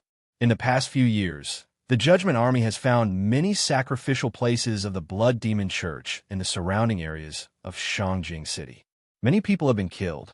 Many of those who were sacrificed went missing in Shangjing City. In addition to ordinary people, many summoners who came to Shangjing City also went missing. The flow of people in Shangjing City is too large. Even if the scale of the police team and the Judgment Army in Shangjing City is 10 times larger, they can't completely monitor, screen, and track. The Judgment Army suspects that there are members of the Blood Demon Church hiding in Shangjing City. Xiao Pingan asked, "These members of the Blood Demon Church look no different from ordinary people. Some of them look like ordinary summoners. They have all kinds of hidden identities and are active in public. These members of the Blood Demon Church weave a very hidden magic net in Shangjing City, silently corroding and disintegrating our power. Those summoners who went missing were either turned into human talismans by the Blood Demon Church or turned into one of their members. The situation in Shangjing City is more complicated and serious than you think. My new task is related to this. Yes, Lord Lin Yi is sure that the Blood Demon Church must have a hidden magic net in Shangjing City. As long as someone can break into this magic net, we will have a chance to destroy it. So your task is to find a way to find this magic net of the Blood Demon Church and break into it." This task was to go undercover in the Blood Demon Church. Wasn't he afraid that he would be turned into a human talisman or demonized? What was more ridiculous was that they didn't even know where the magic net of the Blood Demon Church was. He still needed to find it himself, find the demonic abyss, and jump into it. The gold coin realm pearl in this box was a little troublesome. Xiao Pingan didn't say anything. He just looked at Lan Wuwei speechlessly. His eyes had already explained everything. Ahem! Lan Wuwei coughed twice cunningly and avoided Xiao Pingan's gaze. We know that this task is very difficult. Because of this, Lord Lin selected the most elite and secretive shadow guards in the Judgment Army to carry out this task. Your background is very clean, and you were eliminated because you couldn't join the Judgment Army. The people of the Blood Demon Church won't suspect you. This task doesn't have a specific time limit to complete it. You just have to do your best. If you find anything, just contact me. Xiao Pingan understood that the big shots above were using the shadow guards as bait. He was a poisonous bait thrown out by the shadow guards. If he was swallowed, the people above could also find some clues from his whereabouts and the people he contacted. If he could break into the inner circle of the Blood Demon Church, then he could completely uproot the magic net of the Blood Demon Church in Shangjing City. Even if he failed and sacrificed himself, the losses above would not be great. The shadow guards carrying out this task shouldn't only be me, right? Yes, not only you, but all the shadow guards have a single line of communication. Other than the people directly in contact, only Lord Lin, he knows everything. You can rest assured about your safety. Xiao Pingan sighed. The Blood Demon Church is so strange and vicious. How can a good person break into the inner circle of the Blood Demon Church? As long as you accept this task, you have the right of immunity in the task. As long as you don't expose your identity, in order to gain the trust of the Blood Demon Church and get close to the Blood Demon Church, you can do whatever you think is necessary, even if you kill people.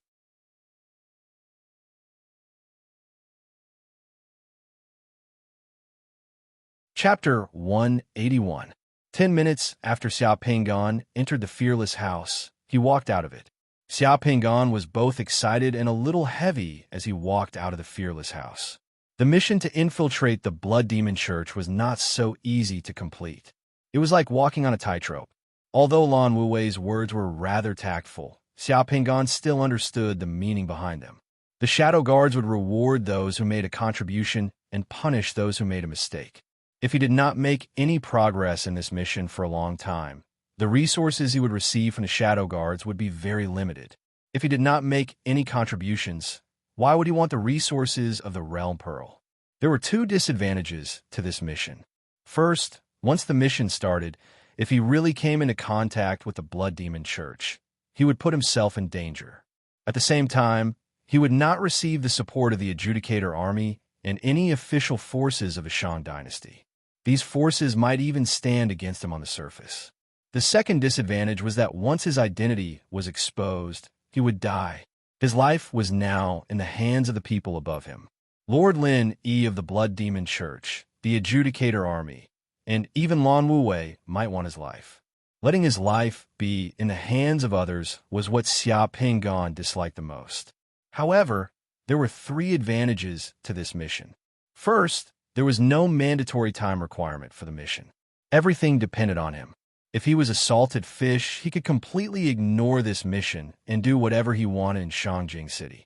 At the same time, he could still retain his official identity as a shadow guard. To some people, this was a good thing.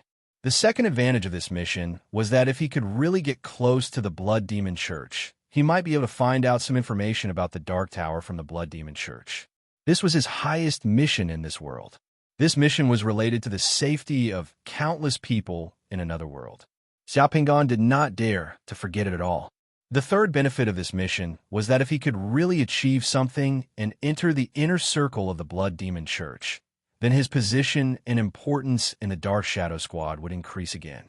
The resources that he could obtain and mobilize would also increase exponentially. This was the dual nature of things. Once you chose to accept it, you would have to accept both the good and the bad at the same time. Xiao Pingan was silent as he pondered in his heart. From the other side of Hunter Spirit's alley, he arrived at Qianyuan Street. After finding a boisterous restaurant on Qianyuan Avenue, Xiao Pingan ate a basket of steamed buns and drank a bit of millet porridge. He then looked at the black box that he had placed in the spatial warehouse. Xiao Pingan had already made up his mind. What's there to be afraid of? Before coming to the Yuanxiu world, he knew that this mission would be very dangerous.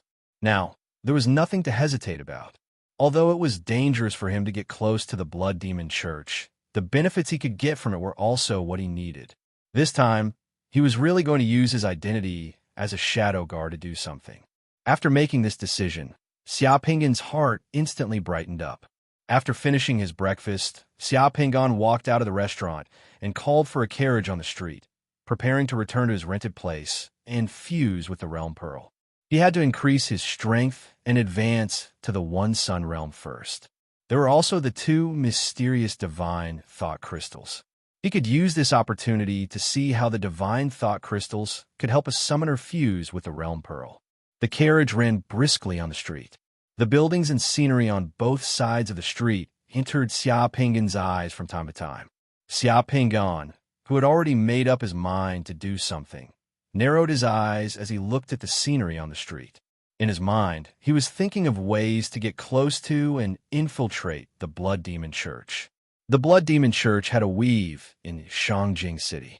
If he were to specifically look for this weave, not only would it take a lot of effort, but he might also not be able to find it. He might even alert the Blood Demon Church, which would be counterproductive. Therefore, taking the initiative to look for it was the stupidest method. The best method was to let the people of the Blood Demon Church take the initiative to look for him and get in touch with him. There were actually two ways to make the weave of the Blood Demon Church pay attention to him. One was to make himself famous in Shangjing City. The second was to make himself useful in the eyes of the people of the Blood Demon Church. Xia Pingan's mind planned and gradually had an idea. As the saying goes, birds of a feather flock together. A person who could be accepted by the Blood Demon Church without worry might appear to be a good person with high morals on the surface, but he was definitely not a good person with high morals on the inside. It seemed that his character and style of doing things had to be changed. The carriage passed through the streets of Shangjing City. Unknowingly, it had already left Xianyuan Street and traveled quite a distance. Suddenly, Xia Pingan, who was casually looking at the scenery outside the carriage window, was shocked. Two familiar figures suddenly came into his sight. On the side of the street, a luxurious black carriage pulled by 4 black horses of the same color happened to stop outside a courtyard with a tall signboard. Tang Long, who had a black face, walked down from the carriage first. Then, he stood at the side and held the carriage door. Behind Tang Long, a skinny old man wearing a blue robe slowly walked down from the carriage. Tang Long stood sideways beside the carriage. Xia Pingan would not be mistaken about Tang Long's black face. As for the skinny old man who came down from the carriage, Xia Pingan's heart suddenly turned cold. Although that person had changed his clothes and was no longer wearing the frightening cowhead ghost mask, Xia Pingan still recognized that person just by looking at that person's back. It was the Tang family elder who had chased after him in the southern mountain range in Dawan City, wanting to harm him. Xia Pingan could still remember that Tang family elder's back view, even if he turned into ashes. On the signboard of the place where the carriage stopped, the words Dawan Guild Hall were written. Xia Pingan glanced at it and hurriedly put down the curtains on the carriage. He did not dare to look any longer, so as not to attract the attention of that Tang family elder. From the beginning to the end, Xia Pingan only took a quick glance. His gaze did not stop on anyone. In front of the Dawan Guild Hall, the Tang family elder who had just alighted turned his head and glanced at the heavy traffic on the street. He shook his head slightly in his heart. Just now his heart had stirred. When he looked back, he did not find anything unusual. The Tang family elder secretly reminded himself that there were many crouching tigers and hidden dragons in Shangjing City. This time, he had to keep a low profile and be more careful.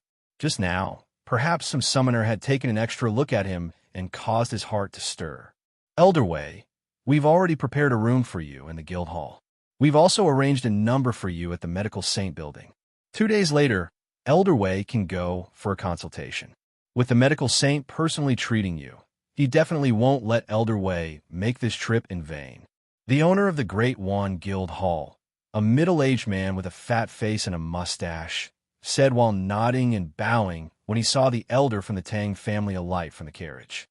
These few years, the Tang family's guild hall has been developing well in Shangjing City. It's been hard on you, cough, cough. The Tang family elder had just opened his mouth when he could not help but cough. He hurriedly covered his mouth with a handkerchief. It's my duty, it's my duty. The guild master was overwhelmed by the favor and hurriedly said modestly. The position of guild master of the Dewan Guild Hall in Shangjing City was one of the most lucrative jobs in the Tang family. Here, it was much more comfortable than in Dewan City. In Dewan City, people like him would look around with a sly, but here, he looked around with a smiling face. Most of the people who came from Dewan City were under his management. After staying here for so many years, he somewhat did not want to leave.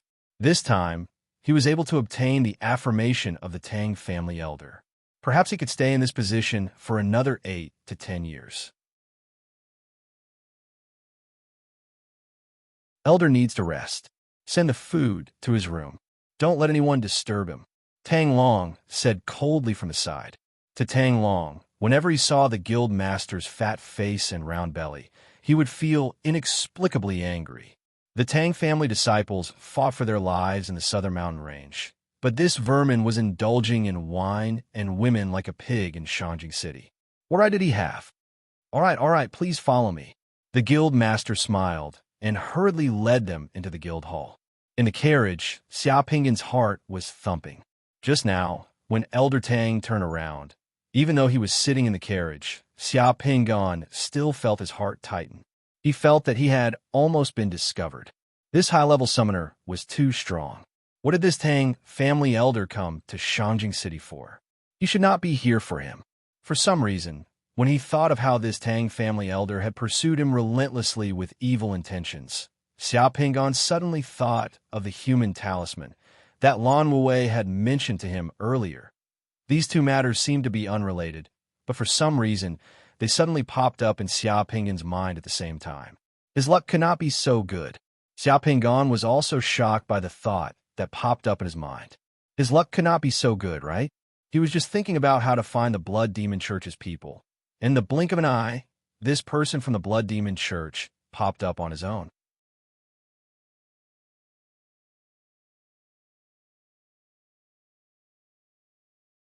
Chapter 182. Ding Ling Ling. Ding Ling Ling. The carriage stopped, and the coachman jumped off skillfully. He pulled the bell on the carriage and opened the door for Xiaoping. Sir, we have arrived. Xiaoping got off the carriage and paid the fare. The coachman drove the carriage away. The place where Xiaoping got off was a town in the eastern suburbs of Shangjing City.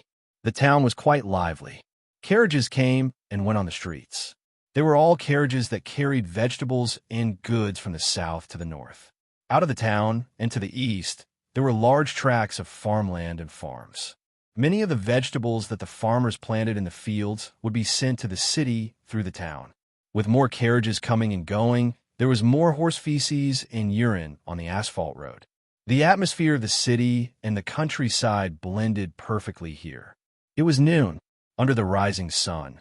The town's roads were filled with the smell of horse dung, which was not pleasant. Beside the horse dung and urine, there were all kinds of small restaurants and snacks on streets. Everyone was used to it. The house here was neither too good nor too bad.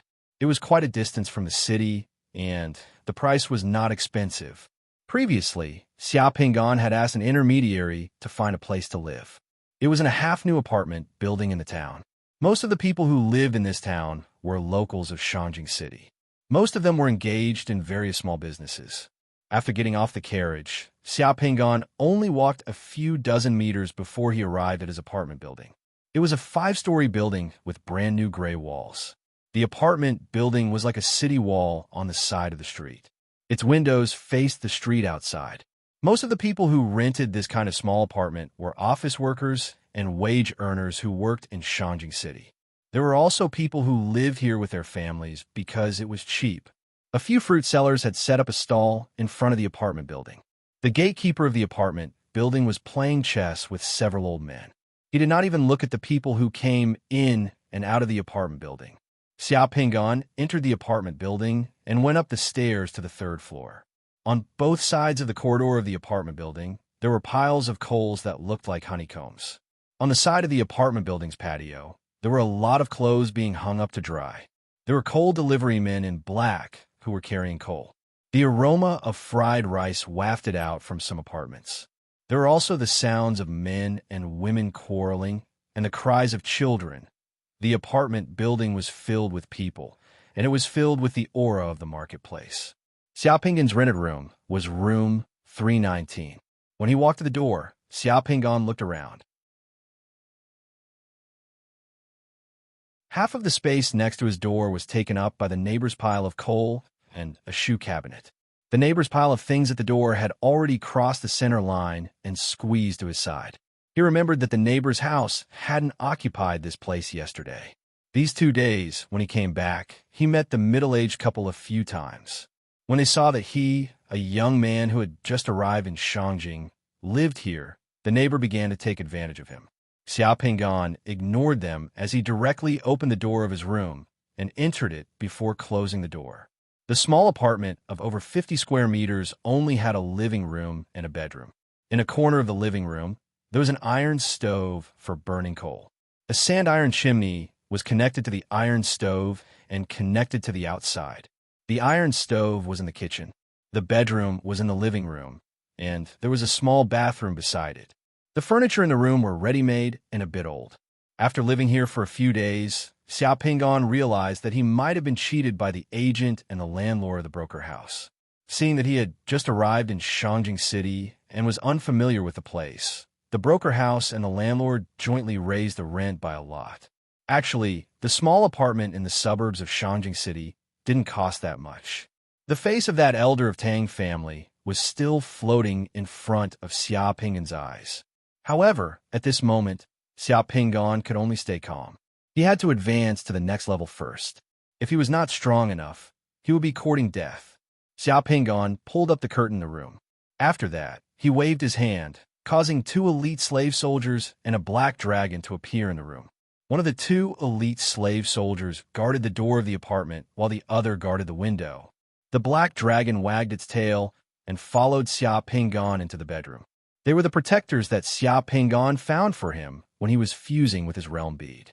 After a while, Xiaoping didn't want to be interrupted when he was fusing with his realm bead. That would be dangerous. For summoners, they couldn't be disturbed when they were fusing with their realm beads, because summoners didn't have any defensive ability at that time. When he arrived at the bedroom, the black dragon obediently lay at the door. Xiaoping directly took out the black box from the spatial warehouse and opened the 3rd layer of the box. 2 realm beads, 2 spiritual sense crystals, and a bottle of 1 yang realm divine spring were in the box. Xiaoping looked at the 2 realm beads. After thinking for a while, he picked up the divine power realm bead and the spiritual sense crystal that flashed with the 2 words Sun Shi. Sun Shi was no stranger to Xiaoping. Sun Shi, surnamed Ji, was from the Yuan clan, and his name was in. He was the first prime minister recorded in the history of the Spring and Autumn Jin Kingdom. Sun Shi was an amazing person. He had left behind many illusions in history. He was as dangerous as a pile of eggs. The idiom destroying a country by false means was left behind by him. He was both capable and loyal. He was a prime minister. This divine power realm bead was very ordinary. There was no difficulty in fusing with it. However, what made Xiaoping curious was how the spiritual sense crystal could help summoners fuse with realm beads. It was said that this spiritual sense crystal was dug out from underground. It was even more magical that there were mineral veins. In this world, the value of the spiritual sense crystal was even higher than the realm beads. After recalling the process of using the spiritual sense crystal and realm beads together, Xiaoping took out a silver needle from the spatial warehouse and pricked his finger. He first dripped a drop of blood onto the realm bead. Then, he dripped another drop of blood onto the realm bead. Then, he dripped another drop of blood onto the realm bead. Just like before, the realm bead instantly absorbed the drop of blood and started to glow. The moment the spiritual sense crystal came into contact with the drop of blood, it started to soften and melt. Finally, it turned into a flowing ball of light and was absorbed by the realm bead. The light emitted by the realm bead quickly enveloped Xiaoping. Xiao Pingan's entire body quickly turned into a cocoon of light. Xiao Pingan opened his eyes and found himself kneeling in a study. In front of him, there was a table. On the table, there were rolls of documents made of bamboo. A middle-aged man wearing a dark red robe with narrow sleeves, a jade belt around his waist, and a crown on his head with tassels hanging down on both sides of his crown was sitting in front of him with a frown. He was talking to him. Rumor has it that the rumors are spreading. Some commoners outside the city are worried about being forcibly conscripted into hard labor and have already fled with their families. The other ministers in the imperial court are worried but don't dare to advise the king. That day, the king was bewitched by the traitor Tu Onjia in the palace. The king said that the king could show the might of Jin country by building the Cheongtai Pavilion. The king even recruited 2 godlike archers by his side. He said that the king must build the Cheongtai Pavilion. If anyone dared to object, he would order the archers by his side to shoot an arrow into that person's mouth and kill him. Now, the other ministers don't dare to open their mouths. Duke Duan specially asked me to ask for your opinion and hope that you can think of a way to persuade the king. It's really as dangerous as a tired egg, Xiao Pingan thought the moment he heard that person's words. Jin country had reached its peak under Duke, one of Jin's leadership, and had achieved hegemony. However, when it came to Duke Ling of Jin's time, Duke Ling of Jin's incompetence and arrogance, indulgence, and extravagance, Jin country's national strength had declined. However, hadn't the divine perception crystal fused? Why did it feel like it was fusing with the realm pearl? If you want to see Duke one of Jin now, he might be shot to death by that incapable ruler. Xiao Pingan was puzzled as he listened to the person opposite him. Just as Xiao Pingan was guessing how the divine perception crystal could allow a summoner to successfully fuse with the realm pearl, he suddenly saw rows of golden words appear in the void in front of him. Those golden words were words that summoners could understand and were not in Xiaozhuan. Duke Ling of Jin built the Cheongtai Pavilion at a cost of thousands of gold. He said, "Anyone who dares to advise will be beheaded." When Sun Shi heard this, he wrote a letter asking for an audience. Duke Ling of Jin's crossbow was drawn. He said, "I don't dare to advise. I can tire out 12 chess pieces plus 9 chicken pieces." The Duke said, "The chess pieces were made by me." Sun Shi adjusted his color and determined his will. He placed the chess pieces plus 9 chicken pieces, left and right fearful. Duke Ling of Jin's breath stopped. The Duke said, "Danger, danger." Sun Shi said, "This danger is not dangerous. There will be another danger." The Duke said, "I am willing to see it." Sun Shi said, "If the Cheongtai Pavilion is not completed in 3 years, the men will not plow, the women will not weave, the country will be empty, the neighboring countries will be prosperous, and the country will be destroyed. What hope does the ruler have?" The Duke Ling said, "This is my fault." Only Xiao Pingan could see the words that appeared in the void. The person sitting in front of him was still talking and did not notice anything strange. Xiao Pingan finally understood how the divine perception crystal allowed a summoner to fuse with the realm pearl. To a certain extent, the divine perception crystal was equivalent to directly announcing the answer to the challenge. If a summoner was still unable to successfully fuse with the realm pearl, then other than incompetence and stupidity, there was no other explanation. If the realm pearl was successfully fused, everyone would forget everything that happened during the process of fusion because of the mystery of the realm pearl. Therefore, no one knew how the divine perception crystal affected a summoner's fusion with the realm pearl. Tell Duke Duan that I will enter the palace tomorrow and advise the king to give up on building the Cheongtai Pavilion. Xiao Pingan said to the person in front of him. "Thank you, Duke Duan." The person in front of him bowed to Xiao Pingan and then left. After that person left, Xiao Pingan thought for a while and asked the attendant outside to bring him a board of chess pieces and a few dozen eggs. He wanted to practice at home first. On the second day, Xiao Pingan went to the palace to see Duke Duanling. Everything was as Xiao Pingan expected. After seeing Xiao Pingan's acrobatics with chess pieces and eggs, Duke Duanling finally realized how unreliable it was to build the 9-tiered Cheongtai Pavilion after Xiaoping's advice. Duke Duanling, who was afraid that it would cause a great change, finally gave up the plan of wasting manpower and money to build the 9-tiered Cheongtai Pavilion. The fusion with the Divine Perception Realm Pearl was successful. In the bedroom, Xiaoping soon opened his eyes and started to fuse with the second Realm Pearl. Since he already knew how the Divine Perception Crystal worked, he did not use the precious Divine Perception Crystal for the second Realm Pearl. Instead, he started to fuse with the Realm Pearl directly. The fusion with the second Realm Pearl was even easier. Even a primary school student could do it. It was just the story of Tianji's horse racing. However, in this story, Xiaoping had to play the role of Sunbin. You're tuning in to the Warrior Lore YouTube channel. Don't forget to subscribe and join us on this journey to catch the most captivating stories.